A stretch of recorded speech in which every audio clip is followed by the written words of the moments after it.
Please welcome Andy Scarr. So you are importing $1 million Skyline. Yes, we are. Oh crap, let's just go all out. So we had a huge bid on it. We're just like, we're going to win this car. This is our car. One of the top R34 GTRs. Yeah. Most sought after in the world. We're doing it. We won. And then I was just like shouting in the air, like arms right up in the air going, yes, we won. Yeah, at the moment we got an R34 GTR that's just sitting there fully stripped apart like a shell. And part. So I lost my 10 mil socket, so we pulled it all apart to find it. When you pull it apart, the amount of things you'll have to replace to put it back together. Oh, it's insane. Can't remember the years, maybe 2015 I had an S15, a blue one. He gave it to a mate to borrow, and then as he was driving the car, was on the motorway and lost control at like maybe 80, 90 k's, put the foot down and it slid and smashed into the lamppost, and the whole middle of the car was like bent up. If anyone was in that passenger seat, they'll be dead. Done. When we got the car back, we looked under the seat. There was like my Bible was underneath the seat. Your Bible was under the seat? And like, Amen. It was real funny. It was just wild. I have this sort of set setup. up. You brought the Evo in. How long have you had that Evo? I got that in last year sometime. Yep. Yeah, it's kind of my last lot of stocks. I've got like, and I got like 5 of them. So maybe I had 6 of them, and maybe I'm down to 4 now. So I sold 2 recently. In the last I don't know how many Evos you have. Nah, just because they're the last of the import, or not last of the imports, but last of specifically when I was importing, focusing on just imports, not exports. So it was like, true. all I was getting in is like, I got Evos were like a really good seller, and each time I'd have 1 or 2, they would sell out like pretty much straight away. I'd land them, sell them. So I was like, I'll just buy heaps of them. So I brought them, and then all of a sudden the market changes, and I've got like, and it does the same with Subis. Subis did the same. So I was doing Subis Evos, and same thing happens. Have 2 Subis, they sell it straight away, and then I had 6 of them, and then it slowed down, and then the Evo, it just rotated, but then now all my Subis are gone. Yeah. And so now I'm only really doing 1 or 2. Like once I get down, I'll only rotate one at a or time. 2, because I can't really be bothered holding them. I don't need to. We're kind of just doing all the GTRs now, so the R34s. Yeah, it's kind of like the focus. I saw the business plate on. That's a business plate, right? Yeah, that For is like a dealer plate. Yeah. So that one's going to get shipped over. That Evo? Yeah. No, not the Or is Evo. No, that's because it's too new. So it's a 2000. Oh, you're not allowed to export it. No. Yeah. So what's the deal with that? Because I know when you're importing to New Zealand, like if it's left-hand drive, then it has to be this many years old or whatever. Like, so New Zealand's like a 20-year-old. 20-year-old, I think it so is. like anything left-hand drive, right-hand drive, doesn't matter. Over, like that Evo is 2005, so it can't go over to the States. Even Australia stopped allowing the Evo 9s in. Oh, wow. So you're limited to, I think, the UK. Yeah. There'll be obviously in Japan, you could sell in Japan or some of the Asian Southeast Asian countries. Okay. Obviously there'll be other markets. I just don't know all the little markets, but America can't bring it in. Yeah. Hi guys, welcome to the LT podcast, the soon to be one of the greatest automotive podcasts in the world. Today we have a very special guest. He's ran multiple companies, amazing man of faith, and knows everything there is to know about cars and skylines. Please welcome Andy Scarr. Yo. Good to have you on. Yeah, it's awesome to be here, man. Thank you for inviting me here. This is exciting. I'm really excited to see what we're going to talk about. No worries. Yeah. What about the skylines? Because I know, like in the States, you weren't allowed to put GTRs into the States for a period of time. Nah, so they got 25-year rule. Okay. So the same as Australia, but Australia has other exemptions around cars, but so you can bring in a 2002 R34 GTR into Australia because they got a special permit. Yeah. Like there's a special way to get it in. America, they kind of got some exemptions on some cars, but they've got a 25-year rule. So like 2001 cars can be brought in now. Yeah. Yeah.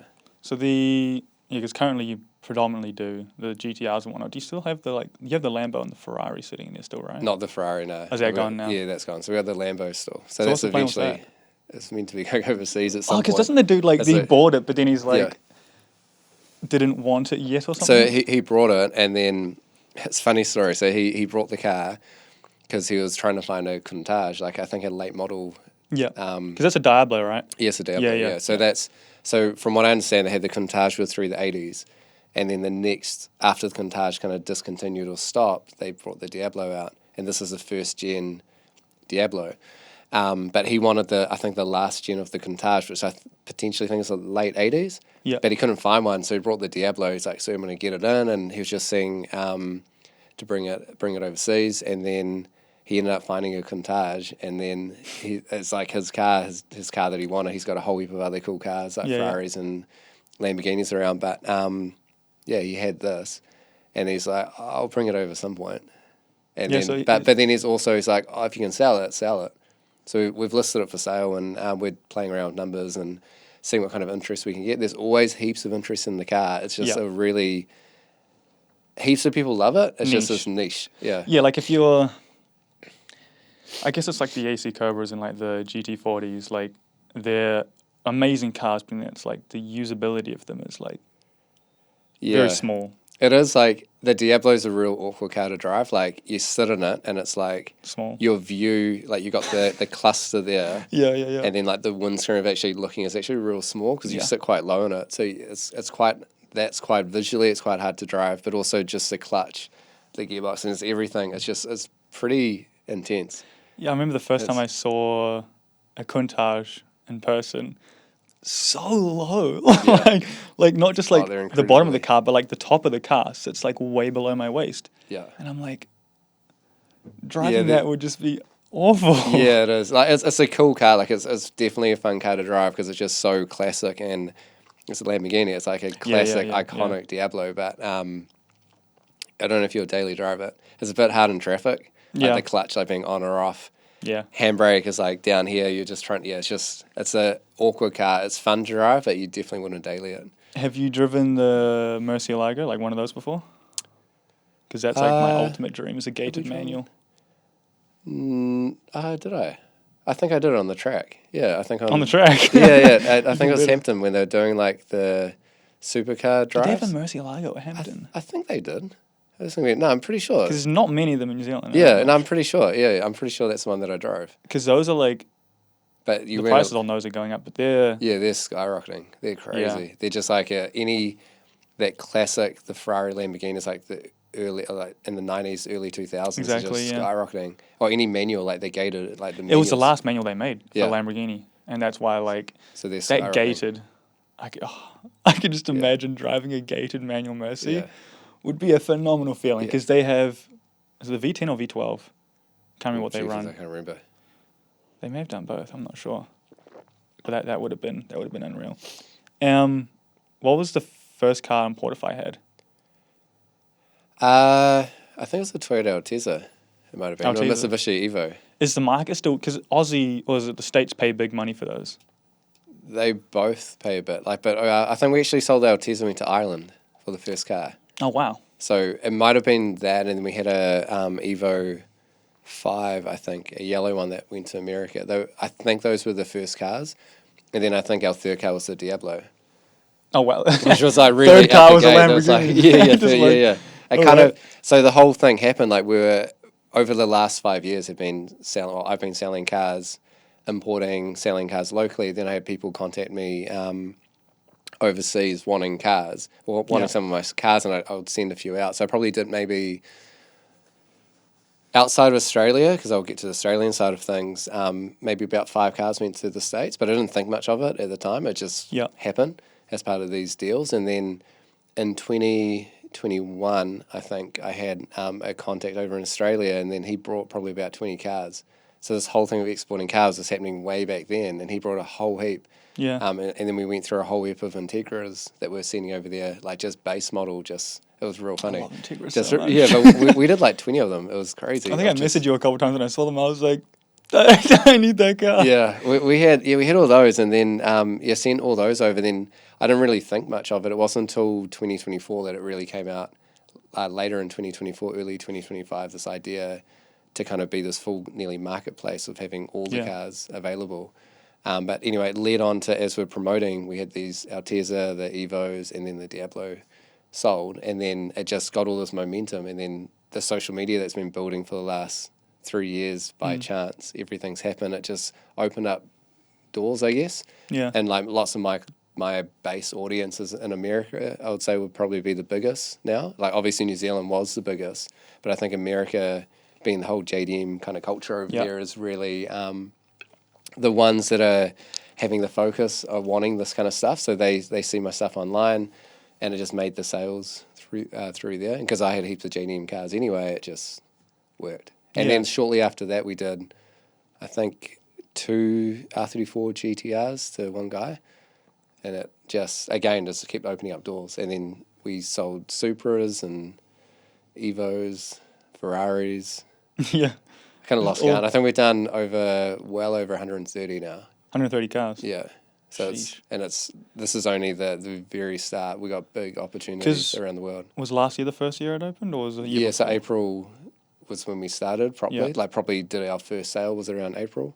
That's insane. So it's been the fastest growing like business I've ever been a part of. It's just we're having like record months on months. It's insane, but it's really cool because there's a demand, but it's not just the New Zealand side of it. Our imports of what we're doing, we're getting into the high end imports now. So like the R34s, like this M-Spec new that we've got coming in. So that's like an example. And like I was saying earlier, we've got this other R34 that we're buying, but we're not but we're not sure if we're bringing it into New Zealand, but it will be advertised in New Zealand. Yeah, that we may send it from Japan. We've got it in Japan, but it's we're not sure if we're going to send it back or not. But we're going to we'll have photographed and everything. So, but we're focusing on the imports into New Zealand. Like we're trying to get in Supras or rear model cars, like really rear model, high end, like that M-Spec Nur, like really out the gate, just like crazy cool ones that you don't normally see, and that's kind of the strategy. Because it's definitely hard being on the cheaper side of things, like on the $40,000 cars. It's just the market's not so strong here, and there's just big risk. So people with money are after the ones that are worth money. So it's like. The risk is just it's just intense, man. Like you get rusty cars come in. You don't plan it, obviously. You kind of get the cars checked and like they come in, get the rust sorted. It could be $3,000-4,000 down the drain to sort that. Brakes could be, brakes, tires, all of that could be another $1,000. And then you've got, then the engine could blow and that's like 10-15K. Like the Paul Walker replica. That engine was blown, right? Yeah. So we've had, I don't know about that one. We had I've had about 3 GTRs, so 3 R32 GTRs come in, and the engines have like crapped out. Because I know that GTT, you had the motor pulled apart when I came into the shop. Because that was built as a replica from Too Fast, Too Furious, right? Had the authentic wing that has had. Which colour one was that? Silver. Because I remember it was my favourite one. Yeah. Because it had it was based off the Too Fast, Too Furious Skyline he had. It obviously didn't have the blue and silver livery. But it was the one with did you come in with the body kit? Was it had it was slammed? I can't remember. And the engine was stuffed? The engine was stuffed, I know that. I can't remember if it was slammed or not, but I remember it had the original wing from the movie as well. It had the blue interior, the blue seats. Yeah, so that one, we just got that as part of a deal. Just someone contacted us. So we just got it as part of a deal. Yeah, so, and that one, we weren't aware the motor was blown when we got given it. We were told that it was fine, and then it turned up in the motor stuff. We're like, So we just, we couldn't be bothered pulling the motor, so someone else is going to do that. Yeah. Do you still have it sitting there? Or is it gone now? No, it's gone. That one's gone. Okay. Yeah, at least it's a different one. I'm pretty. No, it must be this one. I think that one's gone. I don't think I've seen it will be that one in the background of any videos. Yeah, it was a bit rough.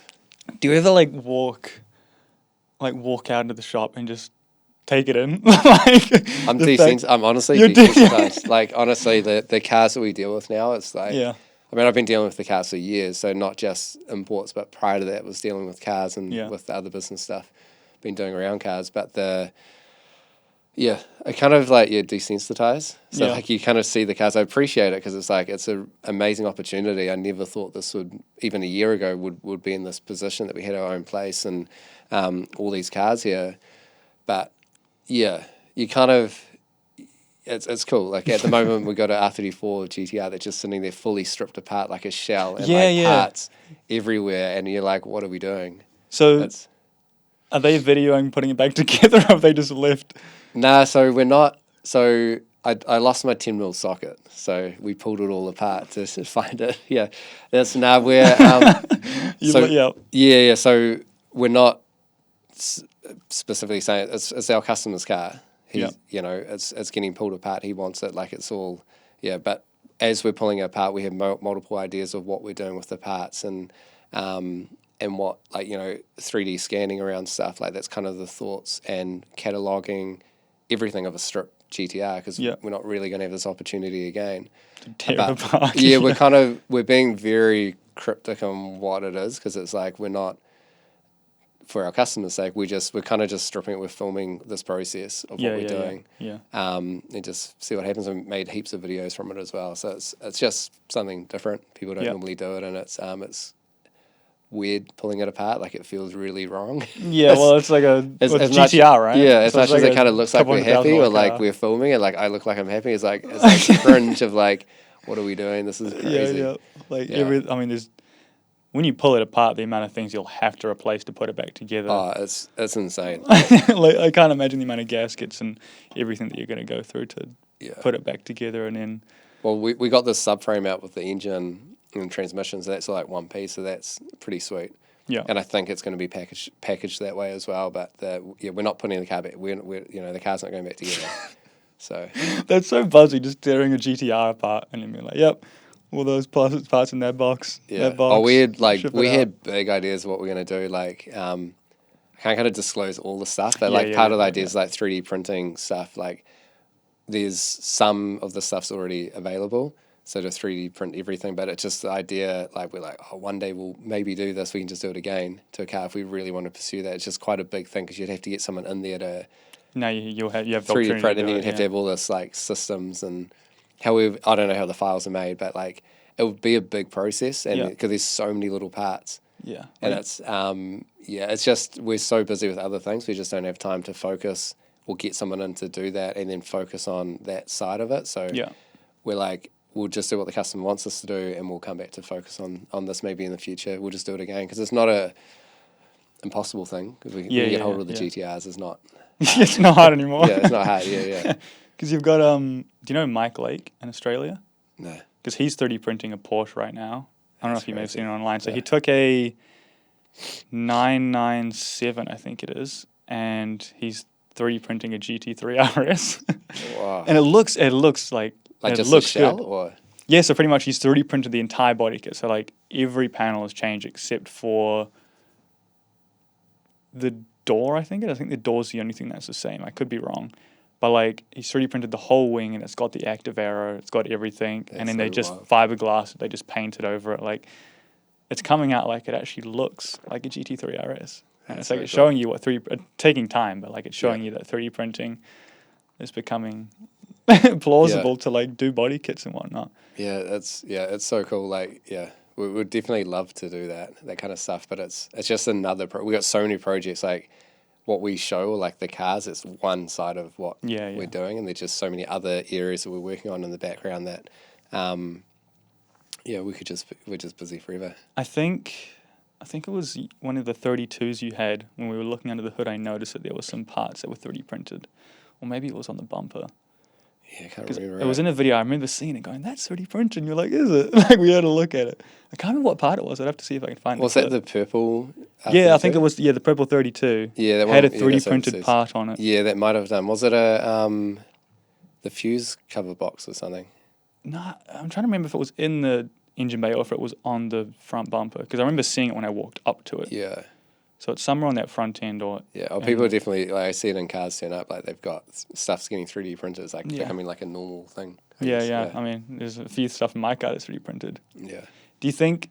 Like I was having a talk with Nate before, because correct me if I'm wrong, but in the States, a lot of the JDM cars were manufactured in the States, right? And so they've got left-hand drive, JDM... Yeah, so they call them... what is it? The ADM? I don't know, the American domestic market. Yeah, because they're considered Japanese companies, but they're manufactured in the States, left-hand drive. So you got Acura, which is like the Honda version, I guess, or the left-hand drives. You got the, I guess, Integras, Civics, and basically the whole range. So you got that. And then you got, I think, I don't know, I mean, Mitsubishi, they had left-hand drive Mitsubisis, but I don't think they manufactured there. They definitely got a range. Like, definitely the Acura is like the main ones that they probably got there. And those, they go for some big money. Oh, Toyota Supras, like they're huge, the left-hand drive ones in America. They go for stupid money. Like, interesting. Like nearly twice the price of New Zealand cars. So I know a lot of like people in the States, especially like YouTubers, you see them when they pick up a right-hand drive, they're very passionate about the fact that it's a right-hand drive. Yeah. Like I know like Amelia Hartford picked up her GDR, and I'm pretty sure that's a right-hand drive, and she was like stoked about it because of that. And so I feel like, is it a premium to have one? Because I mean, New Zealand, all the JDM cars that we had earlier, like those, authentic JDMs, they were from Japan, right-hand drive, because they're also right-hand drive over there. So do you feel like that's made a premium to where, because we have authentic JDM and right-hand drive, when they get shipped off, they're worth more? Nah, so it's funny. So in America, left-hand drive stuff's worth more. So like a left-hand drive. But so to kind of give you an idea, so you got cars like a Toyota Celica, Toyota Supra, Subaru Impreza, Mitsubishi Evos, the Acura or the Honda Integra Civics, NSX. Those are all left-hand drive in America. So they're worth, the equivalent right-hand drive version, like a right-hand drive Toyota Celica, is worth less in America than it is there. So Honda NSX, that's right-hand drive here, is worth less than the Acura NSX over there, which I didn't think that was a thing, and it was something that learned over the last year. Certain Evos weren't released into America, so I think the Evo 5, 6, and potentially 6.5 they may have left-hand drive 6.5s over there, so the Tommy Mackinnons. But the left-hand drive in America is what I've seen is worth more.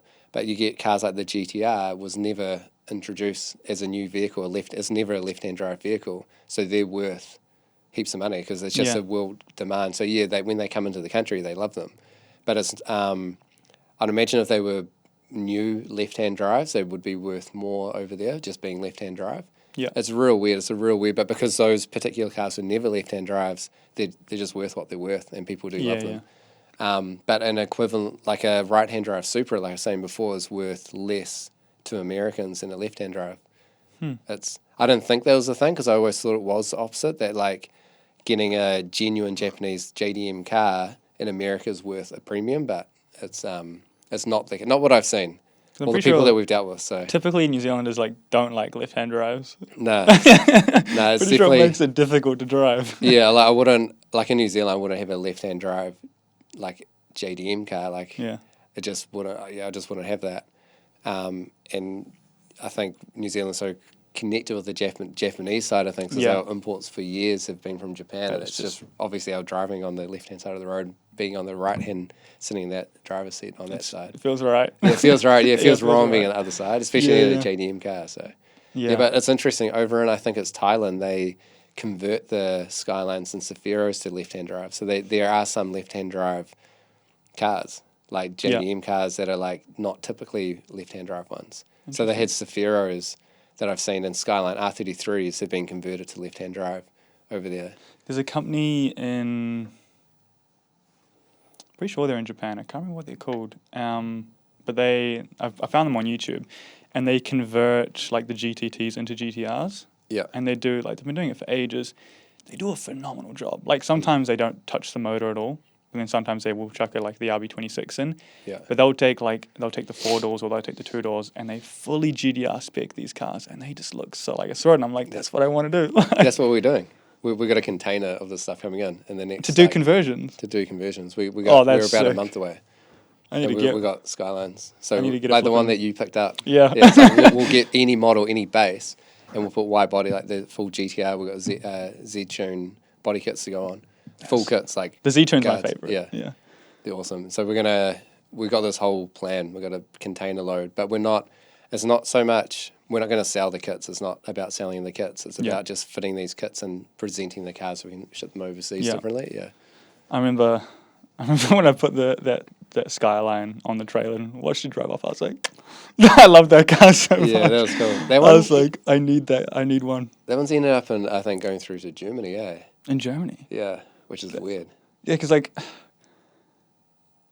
my first time driving a Skyline, but then it's just funny because obviously I saw it message you. I was like, hey, this is GTT like for sale for dirt cheap. Yeah. Do you want me to go take a look? And then you messaged back like, yeah, go do it. So my mate went and had a look, and then within like an hour I was going to test drive it and go pick it up. And I remember every morning I'd get up and I'd see it sitting in the driveway, and I'm like, I'm gonna a get life one. goal, man. You Yeah, gotta yeah. get that, yeah. It just inspired me. I was like, I don't even care if it was a GTT and a GDR Spectre. Like, could not care less. Yeah, that thing was cool. Was it auto? I can't remember. It was auto. Yeah, but that like, was cool.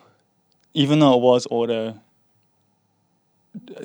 like with the turbo and everything driving it, it was so much fun. Yeah, that was healthy. It was a healthy car. But It was. It's funny because we've had we get just people reaching out like what you did. We've had other people do that as well, so it's quite cool. But your one's quite cool. Got to come down and actually see it and we filmed the video and and then I messaged you because you're like, oh yeah, it's off to the States, up to wherever it went now. And I was just like, I was like, I would have loved to build that car up. Yeah, like it was. I mean, besides, did it have little rust spots on the body? Yeah, probably a little bit. The body was a bit rough. Like I think the clear coat was coming off, and it was high K's. What 260 from memory? No, I think it was up there. Yeah, but there wasn't any leaks in the turbo. Like it was. No, the car was good. It drove good. Oh yeah, it was a healthy motor. That's for sure. Do you feel like? I mean, obviously everyone knows you for like selling GTRs a lot. Yeah. Do you feel like that's your taste in cars, or do you feel like you don't? What's your taste in, like, if you're gonna go look for a car for yourself, what's your taste? I'm looking for a car for myself at the moment. So you are? Because at the moment we like all the cars. Like when I was importing heaps of cars, I could just drive any of the imports, which was fine. So I've got this Evo down there which I drive, but I kind of want something I can actually have my number plate on properly. So do you have like a Scar plate or whatever? Yeah, well, that's on one of our other cars at the moment, but I've got the JDM Guy. Oh, yeah. At the moment, we've got it on our R34 GTR, the V-Spec 2 that we brought. Yep. And that one, we're selling that car, but that's a local New Zealand one, so I'm driving that around at the moment. But I do want my own car, so I'm looking at the R35s at the moment, but like a Nismo. Because you have the Nismo still there, right? We've got a Nismo at the moment, but that's sold. That's going overseas. Yep. So I'm looking at one at the moment, like a white one, which I think they look pretty sick. So the JDMs, those sort of, like, that is your taste in cars? Yeah. Like the other, if I wasn't going to get one of those, like a Ferrari 458 or 488. Yep, the 48. Yeah, would be pretty cool. Like that would be like another option because those are maybe more reliable Ferraris. If that's a thing. It's just from what I've heard. The 360s aren't bad. Yeah, they're just. I think it's just a bit older. Yeah, they definitely are older. I still personally like them. Like I think, like Eliminate has one, and they've got the Rocket Bunny kit, I think, on it, and it looks great. Like, I love how it looks. Yeah, no, they have cool. Like we've had a few of those, and they're really cool cars. But yeah, I think I'd like to just have something that I can actually drive. That I don't have to keep switching cars out, and like just kind of have more. Just for years, I just never have had a car. I've just used whatever. Yeah, I used to have cars when I was I asked you. You were like, I just take whatever one. I was like, that's buzzy. So when I was in Scarles days, so like before importing cars, I had an S15, and then I'd always had Silvias. I'd always been this. It was either like my friends were either Skylines or Silvias, and I just happened to go down Silvias. I had multiple S15s, like S13s, S14, S15. I had S15 for the longest, and then sold that, and then got and the whole Scarles thing was like when the business sold or leading up, we had a Toyota 86 at that time, and I wanted to, if I was going to keep Scarles, I wanted to have like a project car that became like the Scarles car. And so the plan was turbo it, wide body it, and airbags. Yep. So that was in 2019, so business sold, and then COVID happened, and then I was starting to. I was like, I'll commit to building this car. I took the car as part of when selling the business. Yeah. And had all the body kit, everything ready, so I just started building it. But it took like a year and a bit to build it because of COVID, kept delaying everything when you couldn't get it backwards and forwards to places. Yeah. And by the time I was done, I was just like over it, so I just sold it. Like, I didn't want to drive it. Yeah, I just kind of like I had finished it. I got like custom, I think 12.5-inch or 13-inch, some ridiculously wide wheels, like massive dish. The dish was like that big. That's ridiculous. Like I got them made in China through a. That's the way to do it now. Oh, it was so good. They were awesome. And so what I made the mistake of, I got this whole car. I got these wheels built, and I got the specs through like Liberty Walk and through Liberty Walk for that body kit for the wheels that are going to best suit that car. Yep. And I got them made. All good, put it on the car, got the tyres, and they're like mega stretched. like mega. So it's like, tire would normally sit there. This is like hard out angles, and like the guys that fit it, they're like, this isn't going to get road legal. I was like, let's give it a go. So sure enough, we're like, what tire can we fit on it? Yeah. And like the wheels are so large, and there wasn't enough cavity, I suppose, inside even with the body kit, the white kit on it. If you tried to turn or whatever. So it's like these wheels that cannot get road legal. So it's like I've just spent like huge money on these wheels, and I can't do them, can't get it certified. So I had to then buy other wheels just for cert and have them to risk driving around on these other wheels, which I loved, but Did you sell it in New Zealand? I sold it in New Zealand, and then the guy is actually for sale now. It's Again? So the guy, we're selling it for him. That's full circle. Yeah, it's come full circle, but it's making money on your own car. Yeah, it's quite funny, but yeah, it's been a hard car to sell again. But the 86 market's just a bit average in general. Yeah, like they became really popular with certain body kits, and you can make them look really nice, but like stock with their motor, you've got to do a lot to get them to have high performance. Yeah, a lot of people were like supercharging them. I did the turbo kit because they had a supply at the time that I could get the turbo stuff from. And I wanted, when I was building, it was going to be, if I was taking over Scarles, it was going to be the car instead of my S15, because I thought I'd better get a newer car. But so it's gone. But that was a build, I guess, that I did. But it's I never got to enjoy it. How much was the S15 when you got it? It was like 10,000. I guess that's not awful. That was an auto. So it was, funny story. So I had, and I can't remember the years, maybe 2015, I had an S15, a blue one. It was an auto one. I remember paying 10,000 for it, an auto turbo one. Yeah. And I was going to manual convert it. So manual converted it. Could have been 2-3K at the time. Had this car and then driving it around, and then gave it to my mate to borrow. And then as he was driving the car, was on the motorway and lost control at like maybe 80, 90 k's, put the foot down and it slid, and it like just slid like this. It was going actually driver's side, so it went this way. It was going to go into the lamppost, and then at the last second it span around and smashed into the lamppost, and the whole middle of the car was like bent up. It was like horrific. It must have been early in the 2015, but it was really, really bad. Like if anyone was in that passenger seat, they'd be dead. Done. But like the crazy thing with that car, like when it span, it was going this way, and then at the last second it span around. When we got the car back, we looked under the seat. There was like my Bible was underneath the seat. Your Bible was under the seat? And like, Amen. It was real funny. It was just this real crazy thing. We're like, what if it was like an angel? Something took place at that last second to spin the car, because the guy driving it said it was going into the pole. He was going to hit the pole. Then it spanned at the last second, which was like crazy. There was, I heard about it obviously, and then came back, saw the car, and when I saw the car, it was like horrific seeing the damage. It was like the worst. I was like, not so. I didn't really care about the car. I was just so thankful that no one was in the car that actually got killed or hurt, and he was fine. Because you can replace cars with like insurance, but unfortunately for me, I had no insurance, and then spent the next little while stripping the car down. Got money back. Then I brought the next one, which was this other S15, a silver one. Which was a story in itself. So I brought that one about 10K, swapped all the parts over to it that I didn't sell, and that became like the car had body kit and airbags. And I think I was driving one night, and then it was like raining again. So I was driving this time. I was coming around this corner, like it was actually around Mount Eden or Mount Albert. Driving around this corner into this road, and I didn't see it. It was real dark at night, and the whole road was flooded. I didn't see, well, maybe flooded like that deep. Oh, yeah, so it just takes it out. And I went through, and it just smacked it, going at probably 40 k's, and obviously having my foot down, and then the water got sucked up into the engine, body kit the front, and I got through the puddle that pulled over, and hydraulic the car, so all the water getting into the engine. But because of that, the fortunate thing is because of that scenario, insurance paid, because it was like I suppose a freak accident. It's not like the engine just blew, which is cool. So it's like sweet. So insurance paid out for a full rebuild on the motor, which is awesome. So I quoted at like genuine Nissan parts to do a full rebuild. Had a mate that had a workshop, and he's like, yeah, I'll rebuild the motor.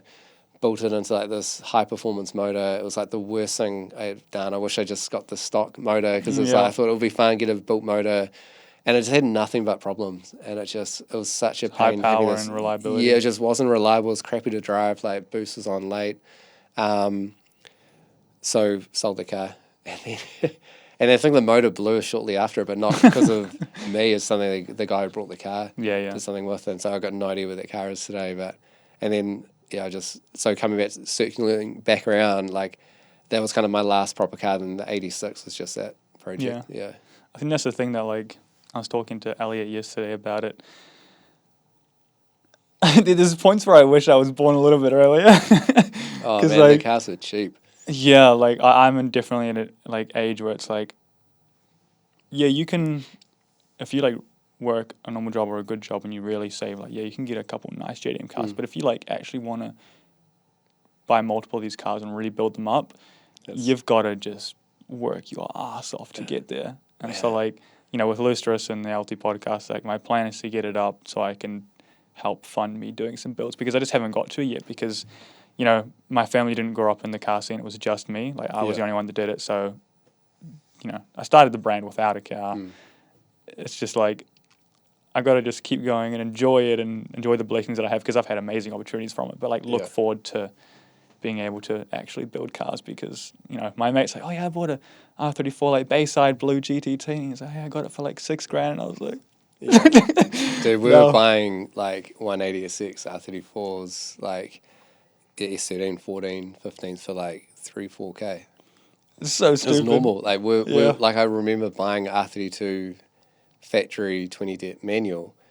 We bought it for 3,000 and then flipped it for 5.5, and we're like, oh, we made $2,500. Like, we're like 18 at the time, and like, this is awesome. But like, that car's worth probably like 35, 40K now. Exactly. But it was so like R32 GTRs. I remember this is way before probably you were born. The trade and exchange. Yeah. So like the paper, you'll go in and like look on. That's how Dad got his first car in the paper. He bought it in the paper and got it shipped in. Well, that's what it was. Yeah, you like that. You look at it. And there was an R32 GTR in there, I remember, for like $19,000. And it was like... GTR. Like, yeah, it's just so... And that was like... That was probably on the cheap side, but they were probably still about 23,000 anyway at the time. So it was like cheaper-ish, I guess. But it's crazy. Like, I'm still in disbelief on like seeing the prices. I've seen the prices. I wasn't watching them so much when I was in Scarles, but I'd seen... Obviously prices go up, and then COVID happened, it just skyrocketed. But like, it's still unbelievable that like there's $1 million cars. There's like how expensive some of these cars. A few years ago, they could have been $200,000 cars. Now they're like $1 million. It's mind blowing. It is hard, because like, you know, a lot of other hobbies so much more affordable. Like, snowboarding, biking, like. There's all these other things that are like just so affordable. It's like cars is just the upfront cost of the car, huge, and then the kit, huge. Your engine, just huge. Everything. Everything. Unfortunately, a lot of these JDMs, like the 34s and Supras and stuff, Japan's a market that dictates the pricing. Yeah. So you've got the pricing over there, like at auction, they just are going through the roof. Like, they're just ridiculous. Like, right-hand drive Supras over there, like a manual turbo could be 90, 95K for something with 200,000 Ks. It's stupid. Like, it makes no sense. Yeah. Because you couldn't import that into New Zealand and then sell it, because you wouldn't make any money. You'll lose, so no one's going to buy it. But because of that, and same with R34 GTRs, it's so expensive over there, the rest of the market is... You know, we're like, is going to be feeling like we're very fortunate in New Zealand. We had so many of them, and the prices as a whole, they're actually pretty good. Like, the prices, what we see online is actually pretty fair pricing. It's cheaper than the rest of the world. For those? For just any of the JDMs, we're actually pretty fortunate. So as much as it's expensive, you go to America or like Japan, you're like, oh, we're blessed. Yeah. So then I feel like you can go to the States, and there's some cars, like for example here. If you want an old, like, 2009 Ford Mustang, you're looking at a lot of money. But you go to the States, it's like, you can go to a dealership. Yeah. Oh, they're so cheap. Yeah, well, the American stuff over there, it is cheap. Yeah. Because like, my mum really wants one, but it's like paying for one here, mega bucks. Yeah, I bet. But it's just like, over there, they just get like, just flipped here and there. Just for dirt money. So you were saying before we started doing this, like you were saying about the name, like where did it originate from? Liustrous, because that's what Liustrous. So Liustrous is how you say it. Liustrous, Yes, it was. Actually, I'll tell the story. I've never told the story on public, but like, so I looked at it like you've got Panasonic, you've got Apple, you've got Sony, like, you know, Mitsubishi. Some of them are last names, but like all these words don't have a meaning. Like like if you go into the dictionary before Apple was made, apple was a fruit. That's what it was. So like, you know, if back then I would have came and said, oh, I'm going to make this tech, like this, you know, tech company. What are you going to call it? I'm going to call it Apple. They'd be like, you're an idiot. Like, what kind of name is that? Call it Electrical Limited. Like, so, you know, some developed name. So I was like, I wanted it to not mean anything so that I could build the meaning behind it. And so it was like that word was only orientated to my brand. How did you get the name? See, that's the thing. AI is amazing. So I went to my mate's place, and this was still when I had the Jordux channel and my like Macy the Miata for the MX-5. And I just knew that building the gadgets and having the car brand all on the same channel, the algorithm just would like, it was like, oh yeah, we're doing a build video. Oh, now there's a car video. Oh, we're doing like a build video. Oh, now there's a car video. And it just didn't know where to throw it. And so I was like, I was so nervous, but I was like, I need to separate them. Like I need to split them off. So that the algorithm knows this is cars and this is gadgets and my inventions and whatnot. And it took me like ages to commit to it, but I was like, because I was scared. It means I was going to have to start at zero. I was starting back at square one, you know, no followers. I was starting from the bottom. And I was at my mate's place sitting on his couch, and I was like, pull my laptop out, and I just threw in all of the car brand names I could imagine. I was like, let's just elaborate on names. I like how these ones sound. Let's just go through them.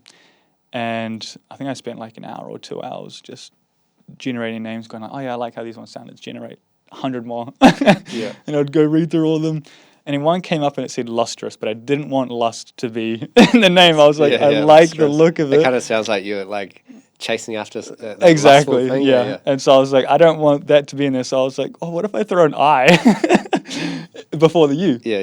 And I put it in, and I put it into Google Translate or whatever, and it was like Liustrous, and I was like, Liustrous, I was like, I like that. Like Liustrous so sounds a made up name, a completely made up name.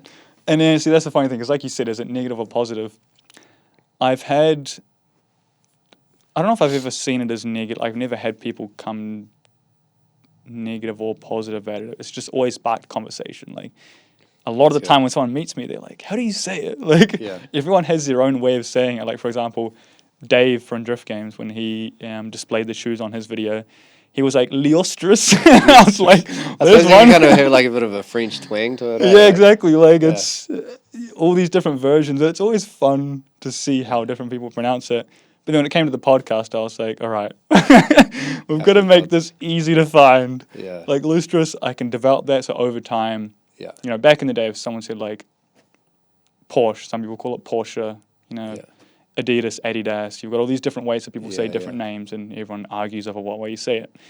But then with the podcast, I was like, I was up at my mate's place at the apartment, and we were just discussing. He's like, oh, you know, what if you do LT? And we're all like, LT, and I was like, the LT podcast, and we all just flipped out like, that's it, that's the name. LT is cool. And so LT is just short, Liustrous, and makes it easy to find, easy to brand. That makes sense. And yes, that's pretty much like the simple story of how that's so cool. How Liustrous came about. That's cool. It's we had when we started Scarles back in 2007 or 8. Like we wanted a name. I think before that we're like Wholesale Imports or something for parts. Some exactly like what you said about that Apple whole thing. Just we had a real generic name, and we're like, we need a name that has something to it. So we just used our last name. So we had Douglas and Scarr, merged it together. And we changed the spelling, called it Scarles. We don't really think much of it at the time. We're like, we'll just make this name mean something. And then over time, people started calling it Scarles or Scarles, and just kind of left it. The same thing like Adidas and Adidas. Just kind of leaving it to it. But that name is actually Scarless. But that happened over time. I think there's definitely benefit in having a name that means nothing, that you give a meaning to. Yeah, exactly. You give it the meaning. And then there's other ways. I mean, what I do now with Importify, like we wanted a name. It was end of the day, we wanted something that was easily searchable in algorithm or Google. So import, obviously it's importers in the name, and IFY is just kind of this Shopify. Shopify, yeah. I was going to ask that. Like, I'm guessing Shopify worked. I think we went through, kind of like you, we went through this AI thing of like going through all these names. We like, let's add IFY in the end. Yeah. And see if that's like workable. And it worked. And then the name, we decided to have Importify Cars as our, I think, importifycars.com, like the website. And it's also for searching. So people are going to search up import car. And hopefully in the Google AI, it's going to come up with us because in our name it says Importify Cars. Yeah. It finds the little so words. It's kind of that name was more strategic in an algorithm kind of sense, so helping with searchability. And then where did JDM Garage come in? So I was importing cars. So the history or the story about how I got into importing cars. So 2018, I went to Japan with a mate. We went to the USS Nagoya auctions. And so we just walked around there, and I thought this was cool. You see all these JDM cars there, and like, I mean, I can't remember the prices at the time, but it was actually really fun just being there. Loved Japan since being there. It was just like amazing. Didn't have the money to do anything with importing cars because I was focused on the parts. Yeah. 2020 happened, COVID happened. I was buying cars locally, and I was like, I want to learn how to import cars. So I was like looking up online how to do it, just Googling, and then a car, I brought through a car dealer. They imported cars, so I was talking to them a bit about it, found out who their agent was, called the agent, who I use now, and just said I want to import cars. And then they showed me how to do it and started learning how to import cars, from there. And it was, that whole thing was just an experience in itself. Yeah. Of importing, and then had the first car I import in is a Toyota Sora. Those are big. Yeah, big. It was a 1J manual, 40,000 Ks. It was like really cool. And stupidly, I left it outside my warehouse that I had just rented out the front, but it was tucked away the side, so no one would actually have known it there, at least driving past, and people in the area must have known. And that car got stolen probably a couple of weeks after it landed. And it actually turned up about a year and a half ago. Like, this was like 5 years ago. Did you get it back? Well, it was a shell. And the cops were like, hey, we got your car here. We got the chassis and stuff. Do you want it? It's like, what's left? I showed photos. It's like, just the glass. I was like, no, you guys keep it. Just scrap it. Was it insured though? Like, what? Yeah, it had insurance. Did you have coverage from when it got stolen though? Okay, yeah, so. Yeah, so I got paid out, but it still sucked. It's like my first experience of importing it. It was just like, stolen car. And then I think my second car was a Laurel. But that whole, just started learning, I suppose, through there of like imports and, yeah. Yeah, that's interesting. I'm going to say, what's your 5-car garage when you can grab anything? Obviously, like, you've got a lot in your garage. Yeah. But like, for you personally, like you're saying. It would definitely be, I like the Japanese cars, like they're my favorite. Like a Ferrari would be cool just to have, or like a Lamborghini, but just as a random driver, because you sit in a Lamborghini or Ferrari, like they feel like a $400,000 or $500,000 car. You sit in like a R34 GTR. It doesn't feel like it. It feels like a Nissan of like any cheaper Nissan. Yeah. By that term, not the same kind of value as like a Lamborghini or Ferrari. But anyway, those aside, it'll probably be probably the R34 GTR. Like having one of those would be cool. Just having one of those would be cool. Yeah, it would be cool, yeah. First, just kind of line R35 GTR, probably the GTRs, and then the Hakusuka. What's that? So it's a 1971. So it's pretty much, I think, the first. Oh, that's the original. The original, the two-door. Those look cool. Yeah, those are cool. I love the look of those. They're quite cool. 4-door, right? 2-door. So the first GTR was a 4-door. Oh, yeah. And then there was around the era of like kind of Prince, when they had Nissan Prince stats and all that kind of stuff. And then they had the Hakusuka, which came in, I think, 1970, 1971. So that would be cool to have, but they're so expensive. They're like $500,000. It's insane. Yeah. But like a mint one, like a tidy one. And there's replica ones. There's some in New Zealand that are replicas, but they've got a short, like on the bonnet, it's actually shorter. It's just not the same thing, like getting one that's kind of body kitted out or looks the same just isn't the same. So I'd actually want to have a genuine one, but they're $500,000. To find one is like mega hard. So anyway, that would be cool. And then I will chuck a Ferrari Lamborghini in there, like just so I can say I've got one of those in the garage. And then probably like the 300 series Land Cruiser or whatever they are, like the new Land Cruiser would be cool. So you got like a family wagon and Then you got all the other cool cars. Yeah, they'll probably be not throwing a Urus in there for the family car. Nah, not quite. Not quite. What about you? What's your 5? My 5-car garage. I'm Miata. Yeah.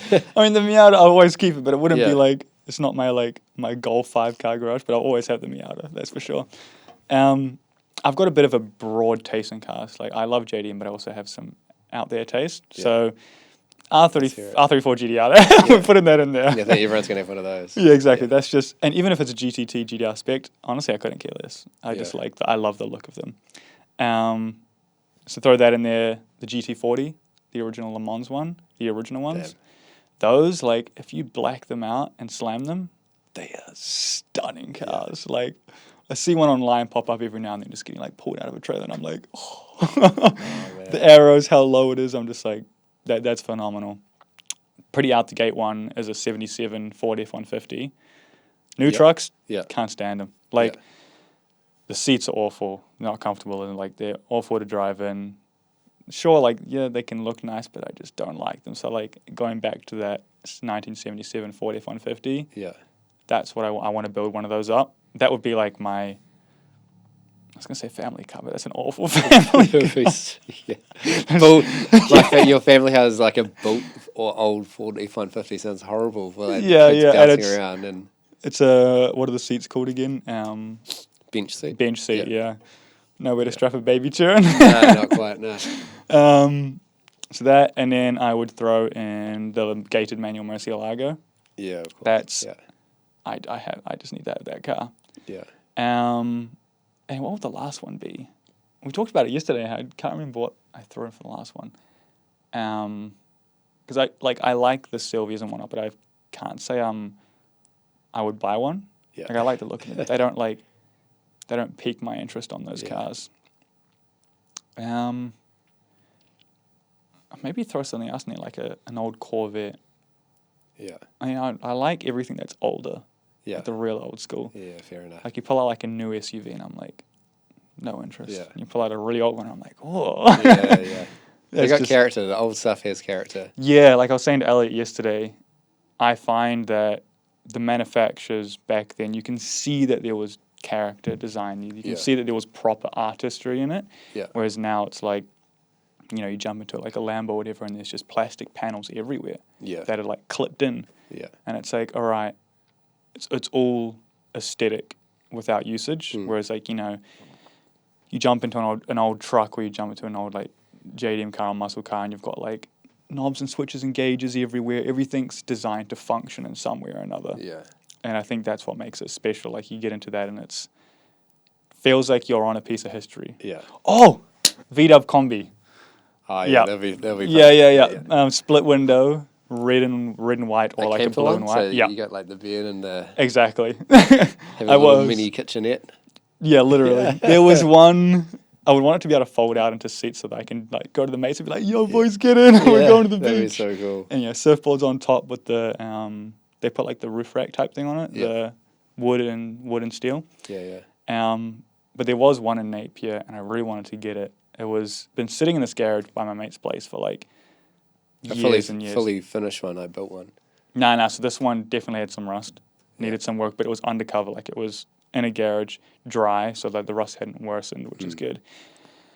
But it had the rust in the spots that you don't want rust. Like, it had it in the top gutters. Right. A little bit in the windowsills, which isn't great. But I just remember the first time I spotted it, I was like, that thing's chilling in that garage. And I went and knocked on the door, and I was like, you guys planning on selling that? And they're like, no, like, it's a family, like, heirloom. And I'm like, you need to, like, fix it. Like, some people, they have an attachment to the car and they keep it, but they don't fix it. And so it eventually just dies and it becomes nothing. But it came up for sale, coincidentally, not long after I came and asked him. Right. But for the work that needed to get done to it, to get it back to like where it could be, they were just asking more than I was willing to pay. It ended up selling for way cheaper than what they had it on for. Yeah. But after looking online, I got to the point where I was like, I don't think I want to deal with this sort of rust work. It's the biggest problem with old cars. Yeah. It's like the rust work that's involved. Like, when I've seen the the Hakusukas come up for sale and stuff, it's like one that has a bit of work to be done. You could get it for like $200,000. It's a heck of a lot of money to pump down, and plus you're probably spending like 200,000 restoration of like making that thing look mint. Because if it's genuine, it's like you want to spend the money. You don't want to cut corners. Exactly. It's a lot of money to pump in, and old cars are just, especially from Japan. Like if you find a VW Combi here that hasn't been looked after, it's like rust is just that problem. It's like cancer just spreads. It's horrible. Yeah. It's really, really bad, and like you gotta, I try to stay away from them. I went to a VW show and they had like huge line of split window, bay window combis. I was like, this is heaven. Like all these are fully built, like amazing. And I was talking to this one guy doing a video with him, kind of like interviewing about the car. Yeah. And he was telling me a story of when he was younger. I think it was with his wife, or they were currently like just dating or whatever. They were doing a road trip in a VW combi. That's so cool. And they're air cooled. And so like generally they're pretty reliable, but the motor overheated and like blew. And they parked it up on the side of the road, hitchhiked and just left it. Oh. And I was astonished. I was like, I can't believe they just abandoned the car. Yeah. I was like, that. They got it towed though? No, they just left it. They abandoned the car and left it there. Wow. I was like, so that car probably just died. Yeah. A fortune now, eh? I'm going to get into the deep stuff. Let's do it, man. Let's do it. I know New Zealand definitely has, or a lot of New Zealanders have like a love-hate relationship with you with exporting cars. I love it. Because you take all the cars and export them. What do you think is like behind all that? Like you probably know more about. I can go into definitely more depth into some of that stuff, which I will. The first thing that I've seen, and it happens with not just me, but many other businesses in New Zealand or people that succeed. It could be in social media, it could be sport. Syndrome. Yeah, it's the whole tall poppy thing. It's massive. New Zealand's like probably the worst I've seen in the world. Like I've dealt with many, many people in the world and talked to people all over the world. New Zealand, and just growing up here, obviously, like the tall poppies thing is just ridiculous. Like it's anyone that does well, you get shot down. You get like all this hate and criticism. It doesn't matter what you do. You could change and do this real good thing, and then all of a sudden you're still the bad guy. And then it's people in New Zealand don't like seeing others succeed. Yeah. And it's Australia to a degree as well. They've definitely got it there as well. But honestly, America is like, they're so encouraging. Like when we've done this business and what I've done prior to this as well, it's every time I talk to Americans like in business and all that, they're so encouraging. Just like, bro, what you're doing is amazing, man. And they're just so happy. They're just so stoked, and they want to encourage you and see the best for you, which is like this. I think it's this whole culture thing within New Zealand. Tall poppy. I mean, I'm a Christian. I believe there's a spiritual thing within New Zealand as well that pulls people down, that wants to pull it down. America has a different thing, nearly elevating, lifting people up. And it's quite sad. And a lot of the comments that people send through, or like I see message through, it's like they're totally uninformed. They don't actually understand or know anything that we do. They have this opinion on something that they see from the outside and they don't understand, so they criticize without any facts. Yeah. Like we, for example, will be the same, like an example would be like Trade Me. Trade Me lists cars for sale, like people listing their cars for sale. Yep. They sell them. They're not in control of the price. People are the same for us. They come to us, they're like, can you sell my car? This is what I want for it. Like, sure, we'll show it. I've got social media. Yeah. Our company's got social media influence, and we know a lot of people, so we show them, and we're getting results for people. So if you had a car for sale and you're listing it through us, and we sell the car, it's like, it's not like I'm not the one. I'm just helping transact the deal. Like I'm helping expose your car to the world, because the people in a local population aren't paying that money. The economy's a lot lower. But is it fair on you that you should get less for your car or not sell your car at all because there's a handful of people that are upset that this car's going overseas? Like, that's part of it. The other thing is, like, I said it earlier, but the market's dictated by Japan. And America just part of buying into it, but it's not just America like the problem that they're buying all these cars. This is a freight train as such. It's not going to stop. These car prices keep going up. There's no stopping it. It is so terrifying. Scary. So the thing to look at it is like, these cars are no longer an everyday asset that most people can afford, and I totally recognize that, and it's not sugarcoating it, it's the truth of what's happening with any of these early 2090s cars are just going through the roof. And it's not going to stop. Japan's not stopping. Like, the yen gets weaker, the prices still go for ridiculous money. The prices aren't stopping. I've never seen it drop in the last 3-4 years. I've seen the prices in local markets on Japan level, but Japan's just like this. New Zealand market's flattening because of the economy, but the market overseas it's booming. Like, there's people that are willing to pay this kind of money. And again, it comes back to the analogy of, like, you've got a car for sale, you paid $100K for it 2 years ago, maybe at a peak 2-3 years ago. Yeah. And you're trying to list it for maybe 120 or maybe 110 or 100 to get your money back, and no one's buying for it. So you send it overseas. So it's like, you contact us, hey, can you sell my car for me? Sure, we pump it up, maybe put up 110. You sell the car, we sell the car, you get 110, you're happy. You get your money back. You don't lose any money. So it's like we're helping local people sell their cars. At the same time, we are trying to feed the market back into New Zealand, but it's so expensive getting these cars in. New Zealand's in a very, very, as much, like, we've done just 130 cars or something, or just more than that now. Like, it's obviously always increasing of what we're selling, but there's so many cars within New Zealand. We're so blessed that in the 90s and the 2000 era, we had so many imports come into New Zealand. There's people that have warehouses full of cars. Like, there's cars all over the show that are like imports that people just haven't listed. Like, we were down at a car yard the other day, and he's got like 20 or something Toyota Crowns just sitting there. Honda NSXs, like all these JDM cars. In like New Zealand? New Zealand. There's guys that have warehouses full of GTRs, like 32s, 34s, like all tucked away, and they're slowly drip feeding them into the market.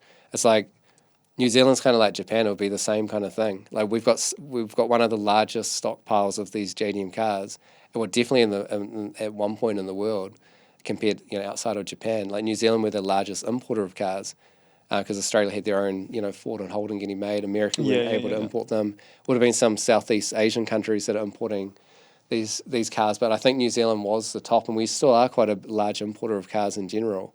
So the comments that I get, it's fine. Like, for me, I'm happy to engage with people and like talk if they're genuinely wanting to have a discussion.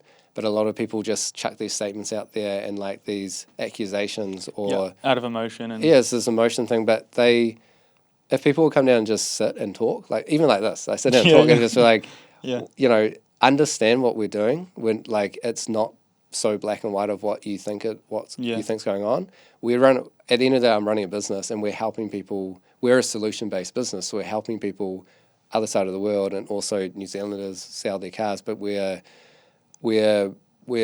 by doing that as well, like, we are making some really good ground in the business of what we do. But the comments that come in, it's funny. I'll engage in the comments, and I'm very aware of algorithms and how so when you reply back, it's just, people don't realize that when they chuck in these comments, because it just it knocks you up in the list. And people say, you see it all the time, not just on my stuff, on other cars.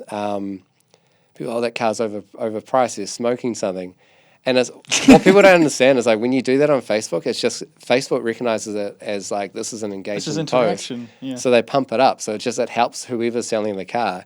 So when people do comment on my videos, on posts or anything, it just actually helps. I don't mind. Like, people keep posting it. There's one part I draw the line is when they attack me personally, or they send me messages personally, or bring family or anything like that into it. I just block, because I'm not doing the social media stuff for all the business or everything for that side of it. I'm not. That's, if you want to have that, like, that's just hateful stuff that can just go. But I'm happy to have discussions and like whatever. It was the funny post happened. I was over in Taiwan, in Japan, in the April. The Skyline, when everyone was like, it was so funny.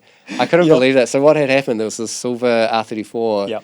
I think it was an auto turbo for sale, and we were talking about it at work. We're like, oh, we should bid on it. And I've got my like business account that I had my cars I just sell on there.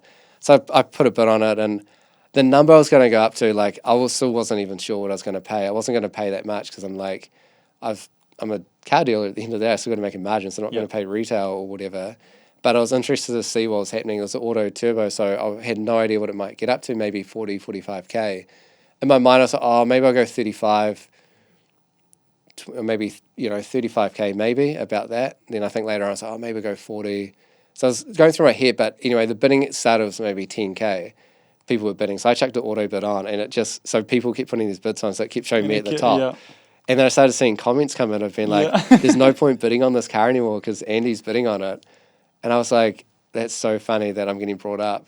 And then someone else pitches in. It had like 7 or 8 comments. So it just kept going, these comments. And I apologized to the guy that was like listening to the house. I'm so sorry it's been derailed. I have nothing to do with this. I just want to buy the car. The car, like, it could be suitable for what I do. And then I just decided towards the end, I was like, nothing was coming. I was just like, we had, at that point, we had maybe 5 Skylines. I was like, I don't know if we really need this one at this stage. I think I was like, maybe I'll go up to like 40,000 on the bidding. And then I saw someone put in a comment being like, again, or something along, there's no point bidding on this car. He's gonna pay whatever for it. And so I put a comment back. I'm like, yeah, I've got a $60,000 auto bid on this. I'm winning this car. Something like this.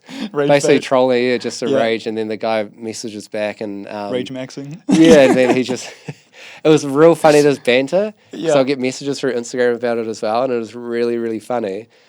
Car sales at maybe 41,000. I think I actually pulled the bidding at like 38. I think I pulled out and just watched it. I didn't even win the car. So it was like people bidding against themselves. It was like 4 or 5 and other arguing bidders. That you were there. And then saying I'm the problem. It's like everyone else is bidding this car up. Is like I got to a point, but everyone else is still buying. People are paying this money. It's ridiculous. 40,000, 41,000 for an auto turbo, but it just is what it is. And then based off that, I made, after that whole post, and I put that up, I think about 3 or 4 other videos I made after that time of just leaning into that same thing of like, I think there was a video of us just showing these cars are leaving and changed the title to being like, we're selling all the cars from New Zealand. It's basically once it gets a response from people, but it's actually, we did a video of being like, I think selling all Supras or Skylines from New Zealand was like the main title of the video. And it built off that post that we did, but there was a further other ones. But that also what has been doing, it's been trending well overseas on Facebook, which has been, I get messages all the time from people wanting other cars. So just fed into this and the overseas thing in a positive side. It's been interesting. It's been very interesting. It's I've seen the recognition, good or bad, it's happened this year. It's excelled a lot more. Yeah. But the biggest part of it I see is that tall poppy thing. It's also people just have it, if they try to understand what's actually going on, it's not so black and white. Yeah. An example, that whole Skyline that put it up, that all the comments were talking around me. For me, I'm like, this is like social media, like this is awesome because this car's getting so much attention. It's great for the seller; he gets more attention. For probably me, went higher than he would have sold it for. Yeah, it's helping what I do, I guess. Like, I'm not trying to be some superstar on social media. It's just all happening by chance. And then I'm not even the one buying the car at the end of the day. Like, I go up to and there's 5 other bidders. It's like, and this is normal throughout many cars that are up for sale. Like, it's everyone else is trying to buy them because there's a demand. It's a supply and demand. The bare basics that are going on supply and demand. Even within the local market, there's such a huge demand for any of these JDM cars. The prices are driving up. It's like, but most people don't understand. Like 99% of people aren't going to understand that. And so, and then I see other stuff of people commenting about you inflate your prices or your prices are all this expensive. If people actually look at the prices I sell my local cars for, I'm actually the cheapest or the cheaper side on the market. And I've always done that because I didn't want to hold on to cars for too long, so I'm not going to try to outprice myself that I'm not going to sell the car. Yeah. I'm competing with other dealers and private people. So I've always stuck to that, but it's just quite funny. Every time people say that, I'll be like, sweet, show me an example that's more expensive, that's cheaper than me, and people can't. And that's kind of what my strategy has always been for my local stuff. It's like I'm always selling at a cheaper rate because I want to move the stock. But the international stuff, it's been funny. It's been definitely amusing at times of people's opinions, but end of the day, it's opinions, and it's not based on facts of what people know. Because it's not like people sit down and talk to me about, oh, so what's going on? Like, how are you doing this? And again, the people that are selling their cars and wanting their cars sold, they're stoked. Like, we're offering a service. We're offering something they haven't been able to get. So we're a solution for them. They're not complaining. Like, maybe someone to blame is it people who are selling their cars, but is it right that someone who has no connection to that person who owns that car has a right to what that person sells the car for? Yeah. Just to try to potentially benefit. And those people that complain may not even have that money anyway, so... Back to the, I wanted to touch on it, back to like the tall poppy syndrome thing. How, because I imagine you and me probably would have had a different experience. Like, in church, how did you find business and money as a Christian? Yeah. Like, my view on Christians and money is that there's nothing wrong with it. Like, money... I mean, God called David to be king. Yeah, so, I mean, David Solomon, like, you know... Yeah.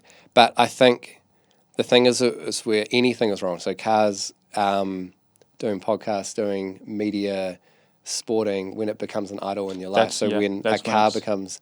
Like, I'm not attached to my cars, so like cars is just a tool that I've used in life for like connecting with people and obviously business financially. Yeah. Money's the same. Like, I don't hold so deeply to money that it ties me. It's a resource. Like, Christ is my center of everything I do. It's a resource, like you're saying, that it allows me to do things in life and give opportunities to meet people and maybe, you know, give back in other ways. Like, I'm not, I don't hold money as like this big idol or the thing that I worship in my life. Like, it's never going to be that way. And if it is an idol, God, take it away. No, exactly. So I'm so thankful for what has happened in the last year, especially, but also in social media life for me. It's not me doing it. Like, I'm just being obedient to what I should do. Like, COVID happened, I just started filming videos to show people, and then it turned into people asking questions about things, and then I did TikTok lives, and it started growing. This thing, and I've always wanted to come from an angle of being genuine, not being like this acting in what I do. So I try to be genuine in everything that I do.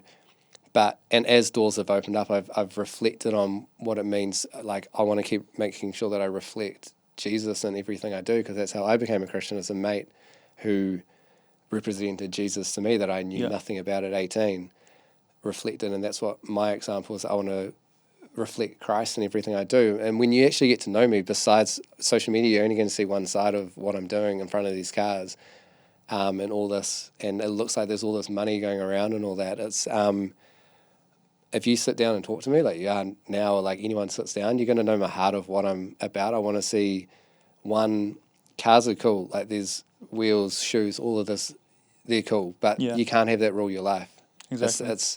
You will not find fulfillment in money, in cars, girls, guys, shoes, whatever it might be. You guarantee you will not find life in that. Drugs, alcohol, like, you won't have that. It will just completely destroy your life. Yeah. And I've seen that happen so much when people focus on that. And money's the same thing. Money will not bring you happiness, 100%. Yeah. You may feel like you got freedom, but in 2019, after the whole Scarles thing, it was a big story around that, which I won't go into, but it was very messy. It was the hardest year of my life to go through 2019. And having something that I grew up, well, at 18 became a Christian, and then this whole thing in 2005, and then having this whole stuff happen within the business, and very isolating in that time, because it was so connected within church and community that I was a part of, that I was essentially alone in that whole process. And I literally could see the business that I've been in for like 12, 13 years it's getting stripped away. Security of finances, a business, future, what I thought I would be doing forever was going to be gone. And I remember I was driving, I was talking to God, I was like, man, this is like, what's going on? This is crazy. And the words that I heard audibly come into my head, that God said, trust in the process. What does that even I wrote mean? that. I have a whiteboard in my room, and like a few days ago, I was sitting there talking to God, and I wrote down, trust me. Yeah. That's what I heard. Because I was praying about the business, and that's the exact word I wrote on the whiteboard, and I was like, trust me. That's what I felt God say. That's so buzzy. It's so true. It's so like I was like, what does it mean? Like trust in the process. And I realized there's a process. There's going to be an ending of whatever's happening in Scarles, buying or selling, and other stuff in between, buying, whatever the situation. But and at that point, I had like heaps of people step away, and like it was really very, very isolating. And I was like, crap, I've actually, as if I've lost everything, but the one thing that can't be taken away is Christ from me. And I was like, I leaned so heavily into that. It's the hardest time of my life of going through it, and then having the assurance that Jesus is there walking with me through this firestorm. Yeah. And then I knew there was an end to the process, because whatever it was, good or bad, is the way you kind of look at it. It ended, sold the business, walked away with a little bit happy days, but again, it's not the money thing. It was an ending, and then I reflect on it now of what I'm doing today. It's like, if that never happened, the hardest moment in my life, if that never happened, I wouldn't be where I'm at today. Yeah. I wouldn't be dealing with cars, I wouldn't be doing social media stuff, I wouldn't have opportunities to be traveling like every month overseas. Yeah. Getting these coolest cars, talking, even being here, like doing this is awesome. Like, yeah. So I've reflected on many things. It's like, the trusting in God, but sometimes the hardest things in our life are like sometimes the things that grow you the most, but also it's something that, even though you may be like, where's God in this? It's like God's walking there with you or carrying you through. Yeah, and sometimes He is quiet because He's, you're in a test. And growing you. He's got to watch you to see how you're going to react to the situation. Yeah. And I was saying to, like, before this whole thing about social media, how it happened, like, I don't see myself as anyone big or anything like that, because it's all for me. I'm not doing it for any glory. It's just for me. It's a business. It's a marketing tool that I'm using. Yeah. But I started because of COVID. Had to show people cars, so I just started filming. Super awkward. So we're getting deep stuff. But like when I was growing up to maybe 12 years old, I couldn't speak properly, so I had a speech impediment. So it made so I had to go to like lessons to try to talk up to 12. Yeah. So the thought of, and then obviously through high school, I was really self-conscious about speaking in front of people, like doing speeches and stuff. I just hated that feeling. So when it came to a point that I was like, I've got to talk on camera, I hated having, holding a phone in front of me and filming. I was like real nervous. It took me so long to get used to hearing yourself, and it is. Hate it. It's like, crazy. Sounds awful. So I was filming this, and then that happened. Then the next step was like, I had staff at the business, I had them holding the camera, and it felt nervous. Someone else watching me film. Yeah. Got more someone's there, it's like. I mean, at work had like, I think he was filming the people walking past, and I got comfortable with that. And then when I was in Japan in 2024, we're like at the Shibuya crossing, and we're like, we got to just like film the scene. I had this whole stitch up thing they wanted to do. So I ran out in the crossing, like thousands of people walking past, and just filmed. And it's like, it really in Japan in general, that's that moment, but also many, just being in Japan, we're just filming on the spot, because it's like you've got no time to stop and start. And over times of filming, I've done scripts and stuff, but I hate doing scripts. I don't do scripts now. I just kind of freestyle. Yeah, I do minimal. Like my videos, I have a general like basis of where I'm going to start, of like the early script, and I'll kind of like let it naturally go somewhere that I'm feeling as well. Yeah, I find with the content that I've done is like just doing natural and just doing it in the moment. But Japan really forced me to be in the moment. Your common words like mean as and sick as. Yeah. I kind of just roll here, just some of the words that are just anytime I listen natural, to one of like man, mean, sick. I'm waiting for that mean ass Skyline or the sick ass car. It's just kind of like, I don't know, I think it's Kiwi. It's just wording that I've kind of always used. And anyway, so you had all that. So it's just the hardest moment of my life has turned into be a blessing. Something that up to 12 years old, not being able to speak. Yeah. I really felt that, again, I understand the spiritual side of things, that the devil, this stuff was didn't want me to speak because I had a voice, and we've all got voices, essentially. We've all like got that. So I've learned, now it's become like I love talking, I love doing videos, I love meeting people, and it's been something that was a weakness, or I thought was a weakness, is now the greatest strength that I find in my life. The marketing, which I thought I wasn't good at, is like a strength in me.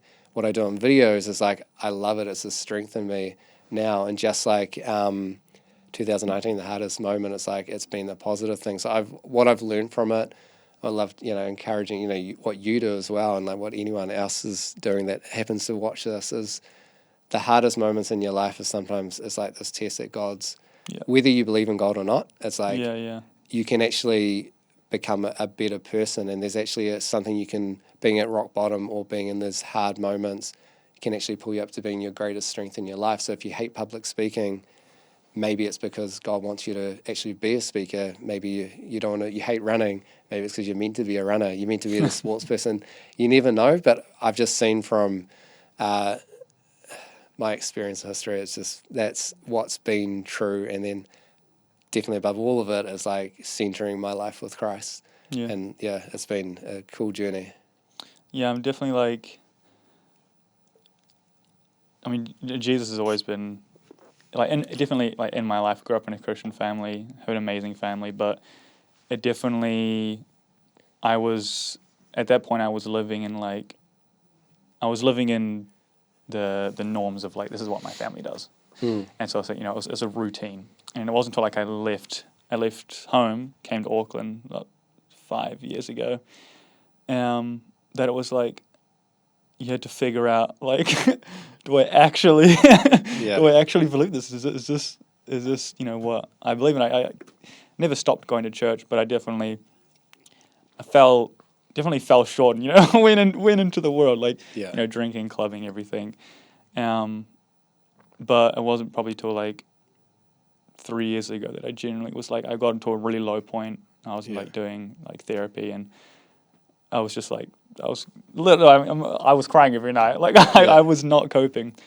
And I was just like, I remember I desired like a wife so much, but I knew like, I'm a useless person right now. Like, it's not even, why would God give me this? And I remember I was looking in the mirror, and this was really deep. I was looking in the mirror, and I remember I said to myself, I was like, of all the choices that my future wife has, would I choose me?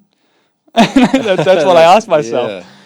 Dangerous question. It is a dangerous question. And I looked at myself and I was like, I wouldn't choose me for a second. Like, I wouldn't want to have me lead a family or anything at that stage. And so I was like, I really need to, like, if I want a wife, if I want a family, I need to figure this out. And that was like the start point. How many years ago was that? Probably like 3 years ago. Damn. This is like, it was a low point. It was a really low point. But that was when I really was like, okay, I'm going to figure out this relationship and stuff with God. And, that was a journey. And that's not to say that, I haven't screwed up in the past and I haven't slipped away like since then, but like I'm happy right now that I'm close with God. And I know when I get distant, because when I get into like I try to worship every night and have time before I sleep so that I'm like in that space, and I am very aware, like, because with business and all this is great, like I know everything that's happening is amazing, but I never want this to go above him, so I'm always making sure I'm thanking God for this, because I want to make sure that when I go into these spaces, because my thing is ego. I have an ego, and that's one of the things I struggle with, and so I've always got to but like, remove it and say like, no, this is God, he's given me the opportunity to do this. That's so good. That's something I constantly fight, because there's times where I'm like, I have these followers, but then I'm like, no, shut up, like this isn't yours, this is God's. God's given you this, he's allowing you to do this. But that like started the whole journey of me finding my relationship. And like I was saying, at night when I do my worship, I know when I've had distance, because I'll start crying. And if I start crying, it's because I've slipped away. Like I'll realize like, frick, like I've neglected the one person that has always been there for me. And that was why, like, when I started Liustrous, I made the decision that from the beginning, I was going to tithe on everything that the business makes. So good. Because I wanted to make sure that no matter what money, small or big, was coming in, it was like, I only get to do this because God lets me. Yeah. And I feel like when I made that decision when I started, I saw it thrive more than I could have imagined. And that doesn't mean, I haven't had hardship. Like, for example, when I bought that R34 Skyline and, sent it up to Auckland to you, I had like $20 in my account. And I had to get up to Auckland. I couldn't afford gas to get up there. I couldn't afford food. And I was like stressing. And I stood up in church because there was a call out for like, anyone that's struggling financially. I stood up and I was like, I'm struggling. You know, on the outside view, everyone sees the followers on the page and they think there's a lot of money, but there are times that there's not. And it was, like I said to you, it was that exact same day that I spotted the Skyline, and you know, you gave me a cut from finding it, and that like saved me. And I was like, God came through the day I stood up, like the exact day, and I was just like, it's unreal that, you know, even though we're not like, the thing I always say to God is like, when I ask him for stuff, or when I'm asking him for help, or like if I'm working on a project with business, I'm asking him like, you know, to be in this area. Like I'm always asking him to like, if first of all, if it's not right, like don't give it to me. But I'm always telling him before I ask, I'm always like, I don't deserve any of this, but I'm gonna ask. Like that's what I start with whenever I'm praying. I'm like, you could give me nothing for the rest of my life, and that would still be the biggest blessing. Yeah. Like I would still be, that would be everything you owe me. You wouldn't owe me anything else. Like I don't deserve any of it. I don't deserve to go to heaven. I don't deserve to have this business, to have the family I have.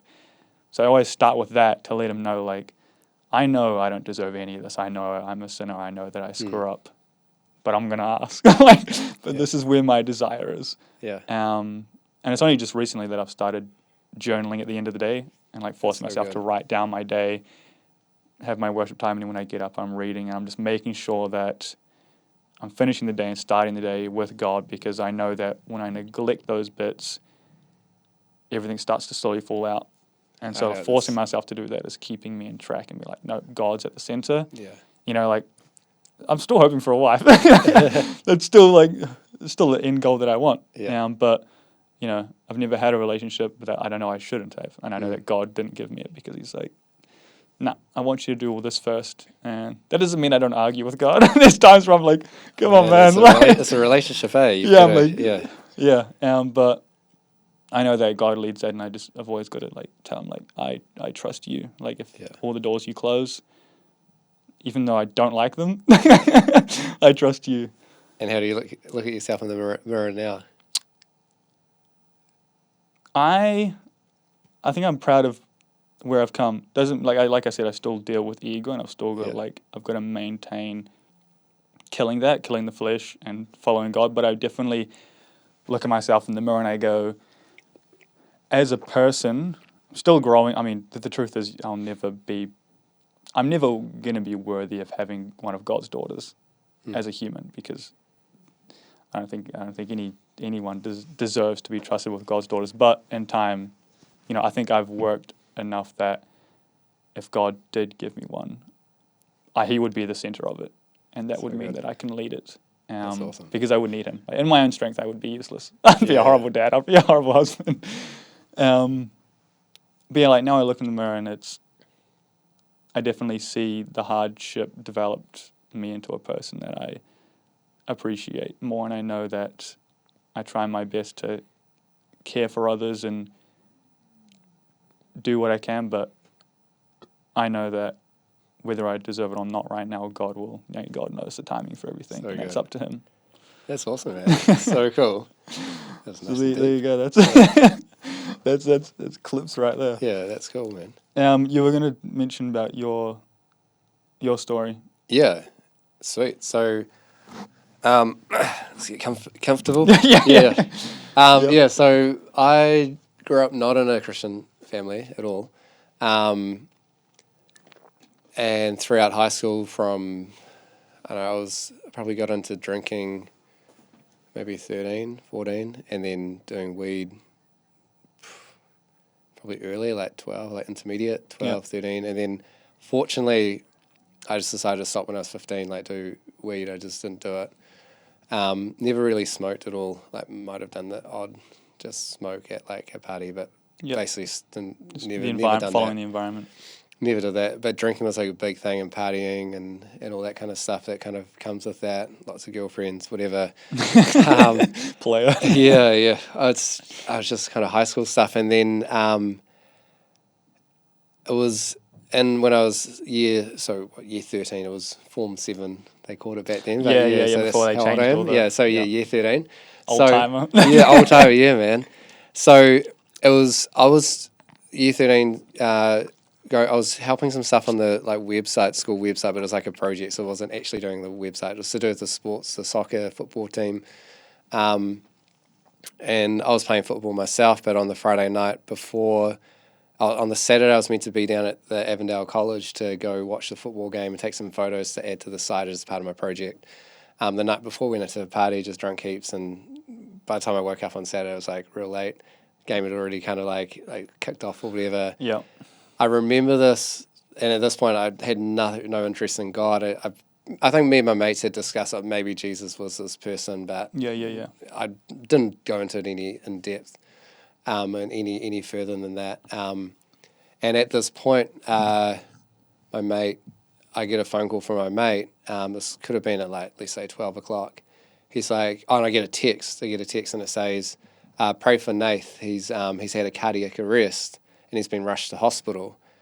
And I've seen it, and I've seen it in my past and even now. It's like when you get these messages that are real intense, you're kind of like, I'm someone that can brush it off. I'm like, oh yeah, he's going to be fine. Like this stuff happens. Like you don't think anything. Didn't think anything of it. And then I was like, maybe half an hour, maybe an hour went past. I better call my mate, see how he's going. So I call up my mate who sent me the text, and he was like dead silent. It was the eeriest silence in my life. Super, super like hard moment to hear. And then he's just on the other end of the phone, just like, he's dead. And it's just at that moment, it's just like, I just felt this like, this crashing. I mean, anyone who's lost someone, like everyone's probably lost someone. I was close to this mate because we had always played soccer like at school, kicked the ball around and stuff, and I've been football teams, but we weren't like mates hanging out at the weekend and all that kind of stuff, just at school and soccer. But the impact that it had, it was crazy because it all comes out later. But I just felt this moment of like utter loss. Obviously hung up the phone, text some friends, people meeting down at Avondale College, and called my mum and dad and just told them what happened, and got picked up by mates. Obviously just a mess, everyone was a mess. And that next few weeks of like, we just pretty much we're at school but not at school, kind of like doing classes, we're kind of just hanging out, reflecting on stuff, being at his church, and because I knew he was a Christian, but things that started standing out to me, we had this room where all the year 13s were allowed to hang out. Like form rooms. Yeah, kind of like a bit of room that like at lunchtime you could hang out, and it's kind of your one. None of the other years would be in there. And there was a picture someone put up on the wall and had written, done a circle symbolizing like what's the centre. It had Christ as the centre, and then soccer, drumming, all this other interest in his life around the outside. And it's like, oh, that's interesting. Like obviously Christ Jesus was important to him, or being a Christian. And over the next, I guess it must have been a week because I can't remember how long the funeral was after that. But we went to this church and was sitting in it was at this Baptist church, this big long chairs sitting there, and just watching as an overhead projector back then, so like OHP, classic, just showing all the photos of his life, and like so people were just there like hearing stories, and the church opened up, which was really cool for people to come down, just to kind of comfort each other. And I was just sitting there by myself, like no one around. I was like crying and looking at the photos, and as I had my eyes closed, I felt this as if someone had put their arm around me like that. And then I looked up and like no one was there. I was like, I didn't think much of it. And then like a few seconds later, my friend's mum had come, sat down next to me, and just said to me, and I was just telling her that like, oh, I want to play football with him again. I miss him. And she just looked at me and she just said, you know what you need to do. And like, it wasn't a question of like condemnation or anything. It's like I kind of knew inside, but I didn't. Nothing changed for me then. But I was like, oh yeah, I know, but I do want to see him again. And then they had the funeral. They had like 3,000 people there. I think 2,000 or 3,000 people at the funeral. It was like massive at Avondale College because Nathan was the head boy of the school. Really influential in the community, and they. At the start of the service, I was one of the pallbearers, like carrying in the coffin with some of the football guys, and then sitting down, and then they started the service. And I'd been to Catholic funerals, which are like mega depressing, of like long and just super, not like funerals are joyful, but like it was like this really depressing. I remember that, like Catholic funerals are like that I'd been to, or funerals I'd been to prior, not just Catholic ones, but at this one, they start the service as such, welcoming people, and then they start playing One Way Jesus, the whole song, Praise songs. One Way Jesus. Yeah. And and the mum and dad are like jumping up and down, praising God. I'm like, mind blowing, like what's going on? Like they've lost their son. These guys are psycho. Yeah, like what's going on? This is crazy. And then like people getting up, obviously there's Christians there and like worshiping God. And I'm like, a young guy, like 17-year-olds dead and like praising God. And it's just, I mean, I wasn't a Christian then. I was just watching this. And at the end, they had Dad next to me and remember they did like an altar call for like, hey, if you want to come to know Jesus, put up your hand. I wanted to inside, but I was conscious also my dad was there, and I just felt real, I was like, oh, no, I won't do it. And then they had their little, the pamphlet thing about the service, and on the back of it had the sinner's prayer, they call it, which is like that confession to God that you want to be a Christian, basically. Not that it's not, it's a legal thing to do, it's just more so just helps you kind of make that decision to talk to God. So anyway, I remember with your mouth. Yeah, I remember I went to the dam at Huia Dam, and I sat in the car park. I was in the car, reading the back of it, and I was just like, I think I want to be a Christian. So I don't know what that means. I had no idea what it means. I was like, I'll do it. Yeah. So I read it. Whatever that means. I read it, and then read it. I was like, I feel the same. Cool. So I text my mate, the one who originally texted me that my mate was in hospital, because he was a really close friend to me.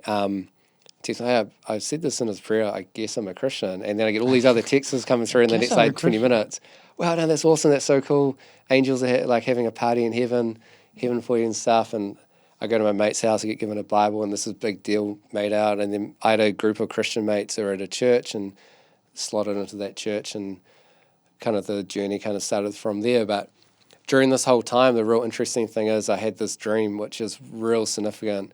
I don't really have heaps of dreams growing up, even now I don't have heaps, but I had this dream where it was like me in a room and there was a guy and a girl, and this person came up, which I recognised at the time was my mate Nathan, had came up and then basically came to me and said, hey, whatever kills you on earth, when you go to heaven, it gets taken away from you. So for him, it was his heart. And so he said, look, reach into where my heart was, my heart's not there, it was taken away, like I'm fine. It wasn't gross, it was a real comforting thing. Reach in as like this dark hole. I just remember it was comforting. And then I recognised him as my mate, and then he left and I woke up. And I just remember that was a really weird dream, but it's this comforting dream. It wasn't until a year later I was reading through the Bible after being Christian. I come across a passage, it might be in Mark or Luke, where Jesus had just died and he had revealed himself to the disciples except Thomas. Thomas hadn't seen Jesus yet. Yep. He's hanging with the disciples and he's saying to them, look, unless I see the nail marks in his hands, the wound in his side, I'll never believe. And then all of a sudden, Jesus walks through the wall, like in this Bible story, goes up to Thomas and says, look, here's the nail marks in my hands, here's the wound in my side, stop doubting and believe.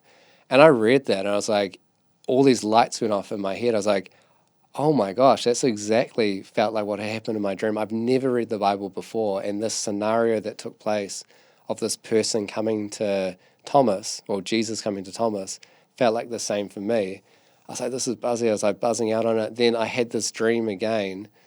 It could have been shortly after or the day after, where in this dream, again, it was a guy and a girl and me. Same thing happened, but this time I saw this person as Jesus. So I saw Jesus coming to my friends, then coming to me, and it was Jesus speaking to me. And he was saying, put your hand to the side, stop. And then the whole thing of stop doubting and believe, because I was always doubting and believing anything. Yep. And walks out of this door, which was like full of light. That was like cliche of like, follow me into this door of light. And I had that dream, and then also the guy and the girl were significant because us three were getting prayed for by our friends that year to become Christians or to be saved as such. And we were the hard ones, those who had already believed, and I was like the last one to do it. So to read the Bible passage that came to life and then have the first dream and the second dream.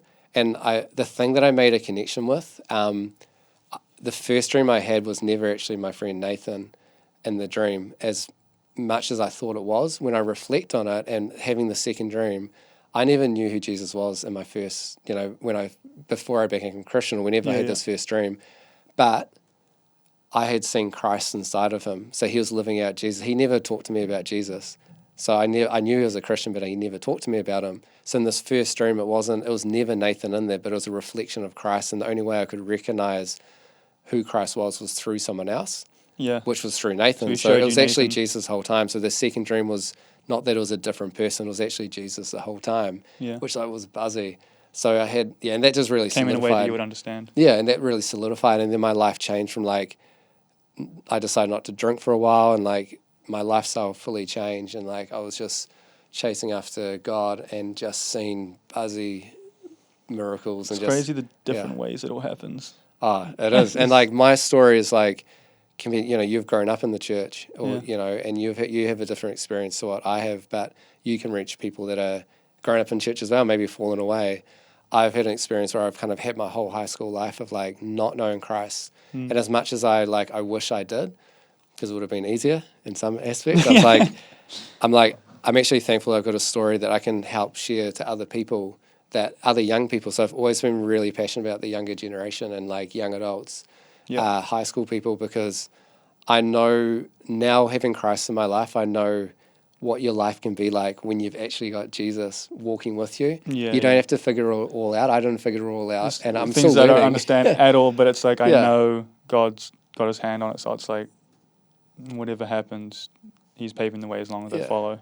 100%, and it's like I was so fresh, but I just dived in and I can't, like, now Christ is everything. Like everything I do is for Christ, and like he's the center. In the workhouse, you have the What's that? In the workshop, you have like Life FM playing or whatever. Oh, we got Forrest Frank. And Forrest Frank, we got other. We've just got. We need to get Forrest Frank on here. That'd be Forrest Frank would be awesome. Yeah, that'd be sick. I love. Yeah, we were actually watching something last night, but Forrest Frank, his heart of what he does in his music, for people who don't know, is just so passionate about Christ, and that's he's inspiration in the sense of like being someone who has Christ just oozing out of you every aspect of your life, and we're called to do that, to reflect Christ in that manner. And I'm a huge music person. Like I have music playing most of the day, all day, every day, and so that's why it controls me. Like I know if I start listening to like quite aggressive music, I see it, and I'm like I see it come through in my emotion. And so Forrest Frank was a big deal for me because it gave me this uplifting. He's got some more of the rap type stuff, some more like the surf beachy type stuff, and then it gave me music that I could listen to that felt like my normal music, but followed God instead, and it made it easier because like your typical church songs was hard to just listen to outside of church because it's not. I don't want to sing to it outside of church because it doesn't go with like the music that I like, and then so when Forrest Frank came around, it was like I loved it to bits. I was like, this is music that I can listen to out loud and play it out loud, and it sounds great. I love it. I can sing to it, and it follows Christ. 100%. And weirdly, like through him and connecting with Bryce Crawford, I managed to connect with Bryce Crawford and do the custom shoes for him when he came through. And so maybe one day Bryce can help me get to Forrest, and if he comes here. It would be amazing if he could come here. I think the influence of what is on his life, and like he's an evangelist. He's like evangelizing to the world with his music, and Christ has really given him a platform, which is like amazing. And it's cool just seeing what opportunities are opening up for him. But he's like, his whole thing is like Christ is first, his music, Christ is first. And there is Christian music out there where Christ isn't first, and you can feel it in the words or the lyrics or the mannerism or how they act outside of if it's speaking or music, and it's not reflecting Christ. He reflects Christ, and I think what I hope to be, what I want to be doing is reflecting Christ in everything I do. And circling back to comments about what people say about me or what I do, is like if people sit down and actually know what I do, you're seeing one side of like a social media front of stuff that's happening and not knowing the whole story. But if you actually know, like, my heart's actually for the generation, for this, for young people around the world, to actually, there's something more to life than cars, money, all of that kind of stuff, and none of that stuff will give fulfillment. It can't. It's impossible. As much as you think it will, you'll feel leaving somewhere. You'll feel empty, 100% guaranteed. It's like you can't escape it. Without Christ, He's the only way. Every other religion pass away as if there's this freedom to it, but there's always these restrictions and oppressions that can happen throughout those.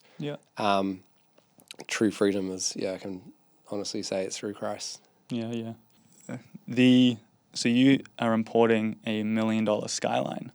Yes, we are. Let's get into this. Yeah, get into that. Man, that's just been wild. So I think, I'll share the story of like how things have led up to this and how this bizarre, crazy situation has unfolded. So I look at auctions every day, like for cars in Japan in general, and I see these Skylines come up every now and then. So I was in Taiwan at the time. I just sold JDM Garage, and we're going to the trade shows and all that. And I was having a late start. I think it was on the Thursday. The guys had gone off. I woke up late and got down to breakfast. It was like 9 o'clock or something, Taiwan time at the time. I saw this car. I was like, I called my business partner up. I'm like, hey, there's this car up here. What do you think? Do some research. He's really good at researching, so I did some research into it. I kind of had a gut feeling what I thought it might sell for, or what it could be worth. And I had breakfast and then messaged the guys over in Japan. We started having a conversation. We're like, oh, let's bid. Yeah, let's go for this price. And we're like, oh crap, let's just go all out. So we had a huge bid on it. We're just like, we're going to win this car. This is our car. Because we weighed up. Sure, the cost was huge of what we spent, but the marketing and the exposure of what it's going to give us show the world that these are the type of cars that we're dealing with, the pinnacle, the best of the best, one of the top R34 GTRs, most sought after in the world. We're doing it. So we had a huge bid. We're like, crap, what are we doing? So anyway, and then I tell my agent, hey, it would be really awesome. Can I see this live? I'd love to see the live bidding. It would just be fun to do it because I haven't done it. I didn't know it was a thing. And he's like, yeah, we can accommodate that. No worries. And it was like, on my time, I was having my breakfast. I was like, oh, yeah, I've got about an hour and a half to go. I'll go up to the hotel rooms, chill out, sit down and watch it live there. Great. And then I get a message as I'm leaving breakfast. They're like, where are you? You got to be on the chat. The car's up for auction now. I'm like, no, it's not. And I look at the time, like Taiwan's like an hour behind Japan time. And I got the times wrong. I was like, oh, crap. So I just had to sit down in this hotel. It's this super fancy hotel, like all the fashion top labels inside the hotel, people walking past, like, crap, okay, we're doing this. I get my phone out, look at it live, like watching the bidding. And the bidding starts and like shooting up, it always shoots up fast. And then it starts slowing down at one point. I'm like, oh, this is cool. This is like, we could be getting this for really like a steal. Then it goes up again. And then towards the end of the bidding, it like slowly ticks up and then it stops. And the next car flicks on. The auctions happen pretty quickly. That one took long because there's so many bidders on it. But it stopped and we're like, and it goes to the next car. I'm like, we won. And then I was just like shouting in the air, like arms right up in the air going, yes, we won. And then it would have been really funny because it was in this Ponzi hotel, like rich people everywhere. I'm in like the lobby area with everyone, and everyone would have heard because I was so loud. I was like, I don't care. This is like such a cool, it was a rush of like seeing that take place. And then just realize after just you sitting like, crap, I've just bought a car that's like ridiculously expensive and $1 million. It's like $1 million car. Like, oh my gosh, this is wild. So, and then leading on to that, we had, so that was cool. We did more research and digging in and felt more at peace with what we've done. Like there's also it's all calculated of everything that we've done in this one. And then we had New Zealand Herald, reach out and talk to us about it. And they pumped an article out real quick. By the time I had like a phone conversation with them about the car, there was some background to it, and then just talked to them on the phone. I think they were driving their car. The person writing the article, I kind of figured they were probably recording, but anyway, they pretty much wrote down heaps of stuff word for word, which was fine. So I said the right things, which was fortunate. But they wrote this article, and it comes out like the next day. I get messages, hey, there's this article up that it's on I think on their Facebook or their news thing, and then it's also on Instagram. It's like, this is cool. Then I get another message from someone else that, hey, it's in the newspaper. Like, no way. And so I found out later in the day, and the article just went bonkers. Like, it just went nuts. Like the amount of shares and the views and the people messaging us was just insane. The exposure we kind of got from that one article. New Zealand Herald did a fantastic job on talking about it.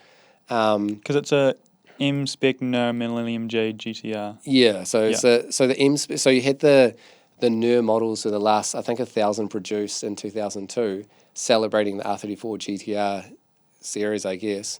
And out of those, you had the V-Spec 2s, which were roughly about $750. Then you got about $250 of the M-Spec. So the V-Spec 2 can be considered like nearly as more valuable, or not more valuable, but like sought after. But definitely in recent times, I think the collectability on the M-Spec, because there's such a lower production number, they're more of a driver's car, and Millennium Jade. Yeah, it's actually worth, in my opinion, more than what a V-Spec is, and especially moving forward because there's lower production numbers, because as you can imagine, there's not 250 left in the world now, way less. This one has 13,000 Ks on it. Yeah. Ridiculously low, like, has service history, like it's an amazing example. And our whole angle was, yeah, we're going to get this car showcased to the world market, and then New Zealand Herald pick up on it, and we're like, this is mind-blowing, this is so cool. Posted some stuff about it, and then the following week, I get a message from my mum. She's like, hey, you should call up New Silk ZB. They're talking about your car. This is on a Tuesday a few weeks back. I'm like, that's cool. Okay. So I was listening to the conversation on New Silk ZB. By chance on that weekend, some other article about classic cars came out about European stuff and prices, and then my car was brought in. Prices and cars. You bought a Skyline for $1 million. Yeah, but then my car came up, or the car we got came up. And Mike Hosking apparently was talking about classic cars earlier that morning, so kind of the conversation flowed into the next host. Yeah. My mum says, I call up New Sort ZB, I'm trying to get in, couldn't get through, then get through. I'm like, hey, I'm the guy you guys are talking about. They're like, oh, sweet, stay on the line. So just waiting, got the staff there listening to the conversation. I talk, I think, for the next 5-10 minutes about this, and it was like a buzz, because it's kind of like nearly doing this. It's like all new to me. Yeah. It's not what I'm used to. So like being on the radio as well was pretty buzzy, and apparently I said the right things, which is good. Yeah. But yeah, it was cool. Like it was awesome that this random message from my mum just like spurred on this opportunity. So that week alone was just mind blowing. That 1-2 weeks of like the New Zealand Herald article, we had that. We got like some mega deals come through. And as I said to you earlier, we just brought another M-Spec yesterday as well. Was it 2? No, that's just the M-Spec. It's just M-Spec. Okay. So they have V-Spec, V-Spec 2, M-Spec, and then M-Spec NER and V-Spec NERs, V-Spec 2 NERs. Right. So, this is an M-Spec. So we brought one of those. So we just, all of a sudden, we're buying these high-value cars. And it's been cool. It's been a really cool position to be in, to be able to kind of experience these kind of cars. And it's just, yeah, but that car's a buzz. So we expected to see it in about 3 weeks, and unfortunately, out of all the chances, or 2.5 weeks, like out of all the chances, I'm over in America of like doing some other stuff for work. I think I'm away when it arrives, because I messaged you and I'll say, can I come with you when you pick it up? Because it'll be great content. So the car's getting, it's gonna be at our place. We're gonna do like a public reveal. We're still working on the details of that. But I'll be away when the car turns up, but it's going to be, apparently we're going to have the car just undercover. No one's going to see it till I get back, and the other, obviously the staff will see it, but it's going to go undercover. And then we're going to do like a big reveal on it and invite people down to see it. The thing that I love about it, besides like, obviously it's an expensive car, I love being able to bring this car that anyone can see, a car that's like one of 250 or something in the world, that's going to be in New Zealand, low Ks, and it's going to be publicly available for people to come check it out. And I want to be able to show people these cars, or when we get some of these other rare cars in, just to experience them, because I think it's something really cool. When I saw one of them when I went to Japan, it's just something special. You see a heritage of something that's very few people have maybe touched or seen in the world, that you get to experience, especially for New Zealand, is really special. So it's kind of this cool factor around there. Obviously, we're going to pump marketing. We've got Nissan. I think they're wanting to have it in their showroom as well. We've got a few other opportunities around. So we're happy to share the car around.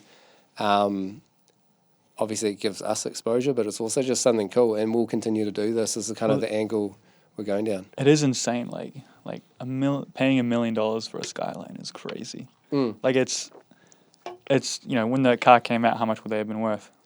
I think they're like maybe 250 or something. Yeah. I mean, but compared to the other models at the time, they might have been like 150 for a base model. So you pay 100K more potentially for a rarer spec.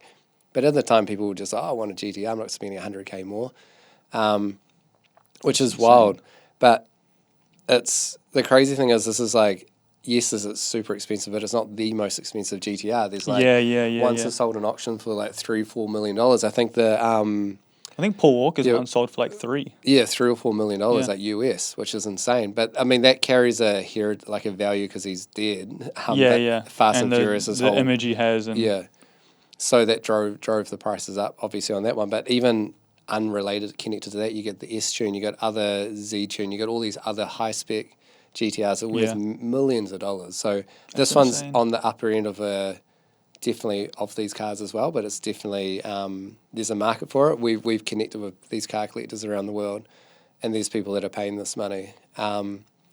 We're happy if it like sits for a while. Like, it's cool. It's a cool car to have. Make content. I see the younger-ish guys in your like shop doing a lot of content. Yeah, they're like more like meme type content. It's quite funny to see. Yeah, we got like, this. They're like interns. It's like that sort of vibe. Yeah, so we're kind of like, I can't continue to do like doing Importify stuff as well as, just doing that as well as what I'm doing. Yeah. So we got the boys just like trying different things, and some of it's like the meme stuff, some of it's more, cars leaving, whatever. But it's cool. It's kind of growing. We're just trying different angles. It's more like nearly a platform we can just try stuff on. Sometimes it works, sometimes it doesn't. We just try it. And my stuff, I've kind of more when I'm traveling overseas or like cool cars come in, I'll do some content, and I've got like backlog of like content to release. I need to come with you to a trip to Japan at some point. Oh, you got it, man. Because like I've been to Australia, I've been to Rarotonga, but I've never been to the States, never been to Japan, never been out of those big places. Both are amazing. Like, I think this trip, because I go to New York and Miami in a few weeks. I'd love to go to New York. So that was a goal of mine. New York will be cool. Miami's going to be awesome. We got like good contacts over there. Maybe do a car meet. I don't know. Like, I'm trying to organize something in New York. Yeah. I could host some podcasts over there while we're there. Yeah, which would be amazing. Bring some people in. If that opportunity happens, will be cool. I think go back to America for SEMA in November. That'd be awesome. We're going to be in Vegas and then do a car meet in LA, which is cool. We got that kind of lining something up there. I think America will be like, as well as Japan, I think America potentially will be bigger for me to travel over there and do stuff. Yeah. Connect with people and build relationships over there. So the ultimate thing of what we're trying to do in business is become a global supply of cars, any type of cars around the world. So whether it's America, you could have a car from America come to New Zealand, Australia to Japan, Japan to Fiji. It could be literally anywhere, Europe. The whole point of the business is to be this global connection. So obviously we're in New Zealand, we're making it work in New Zealand, importing, exporting. Australia, with a big picture of what we're trying to do. So like having these connections, it's not just selling cars, it's about building relationships with cars we can get back and build this global sourcing company. That's the ultimate aim or vision of what we're trying to do. And that's, so it's going to be exciting. Let's definitely sort that out. Like, once this is up and running a little bit more, and I can throw some money into doing a trip like that. Yeah, totally. Like, Japan's wild. Like, everything's just cool. Like, and I think like in the States, I have some connections in Japan, but I definitely have more connections in the States to where like if we went together for like a SEMA show or whatnot, I could get some big creators to come in and do little podcasts like this in whatever places, and that would be awesome. Yeah. And it'd just be an unreal experience. SEMA's cool. Like, if you can get over there, it's worth the experience. Like, it's in November. Yeah. It's really cool. Like, I went a couple of years ago, and it was a lot of walking. I think on my watch it was like 21 Ks walking a day. Because I walk like so 10, 13K a day average, I think. Oh, you're sweet then. Yeah, I love walking. I walk everywhere. So funny at SEMA, like we first go there and there's these guys sitting on these little kind of electric carts that you're kind of carting around, and like kind of suitcase things. No, those are stupid. There's like everyone. Like, why are these dudes? These guys are fit. They could just walk around. And then you realize. And by the end, like after like the second day or third day, like, I understand why they got those. It's like, it's ridiculous. It's so big. There's nothing to compare it to in New Zealand. The amount of walking and how big the halls are, it's ridiculous. So we're going back. Handle it. Yeah, so we're going back for like opportunity. I mean, last time was with JDM Garage trying to find contacts for parts. This time it's to go just meet people and just hang out more. So I don't have as much. There's not pressure on that side, but it's going to be more meeting people in person in America and obviously November. I'll see. I mean, I don't know what this year's going to look like as I'm building all this up, but if I can make it work, that would be cool. Yeah, my first trip to the States would be SEMA. Do it. That would be epic. Yeah, Japan's cheap. That's like, it's cheap compared to America. America's quite expensive to get over. Well, It's not even the flights and the accommodation. It's more so like the ongoing costs when you're there, food and all that. Compared to what we're used to in New Zealand, Japan's like mega cheap. Yeah. Live like a king. I can't imagine what it feels like being an American going to Japan because like the dollar goes so far. Yeah. It's wild. That'd be wild. I think that's everything we have, unless there's anything else you want to touch on. No, man. I mean, if you think it's fine. I think we're good. Yeah. Well, thank you for coming on.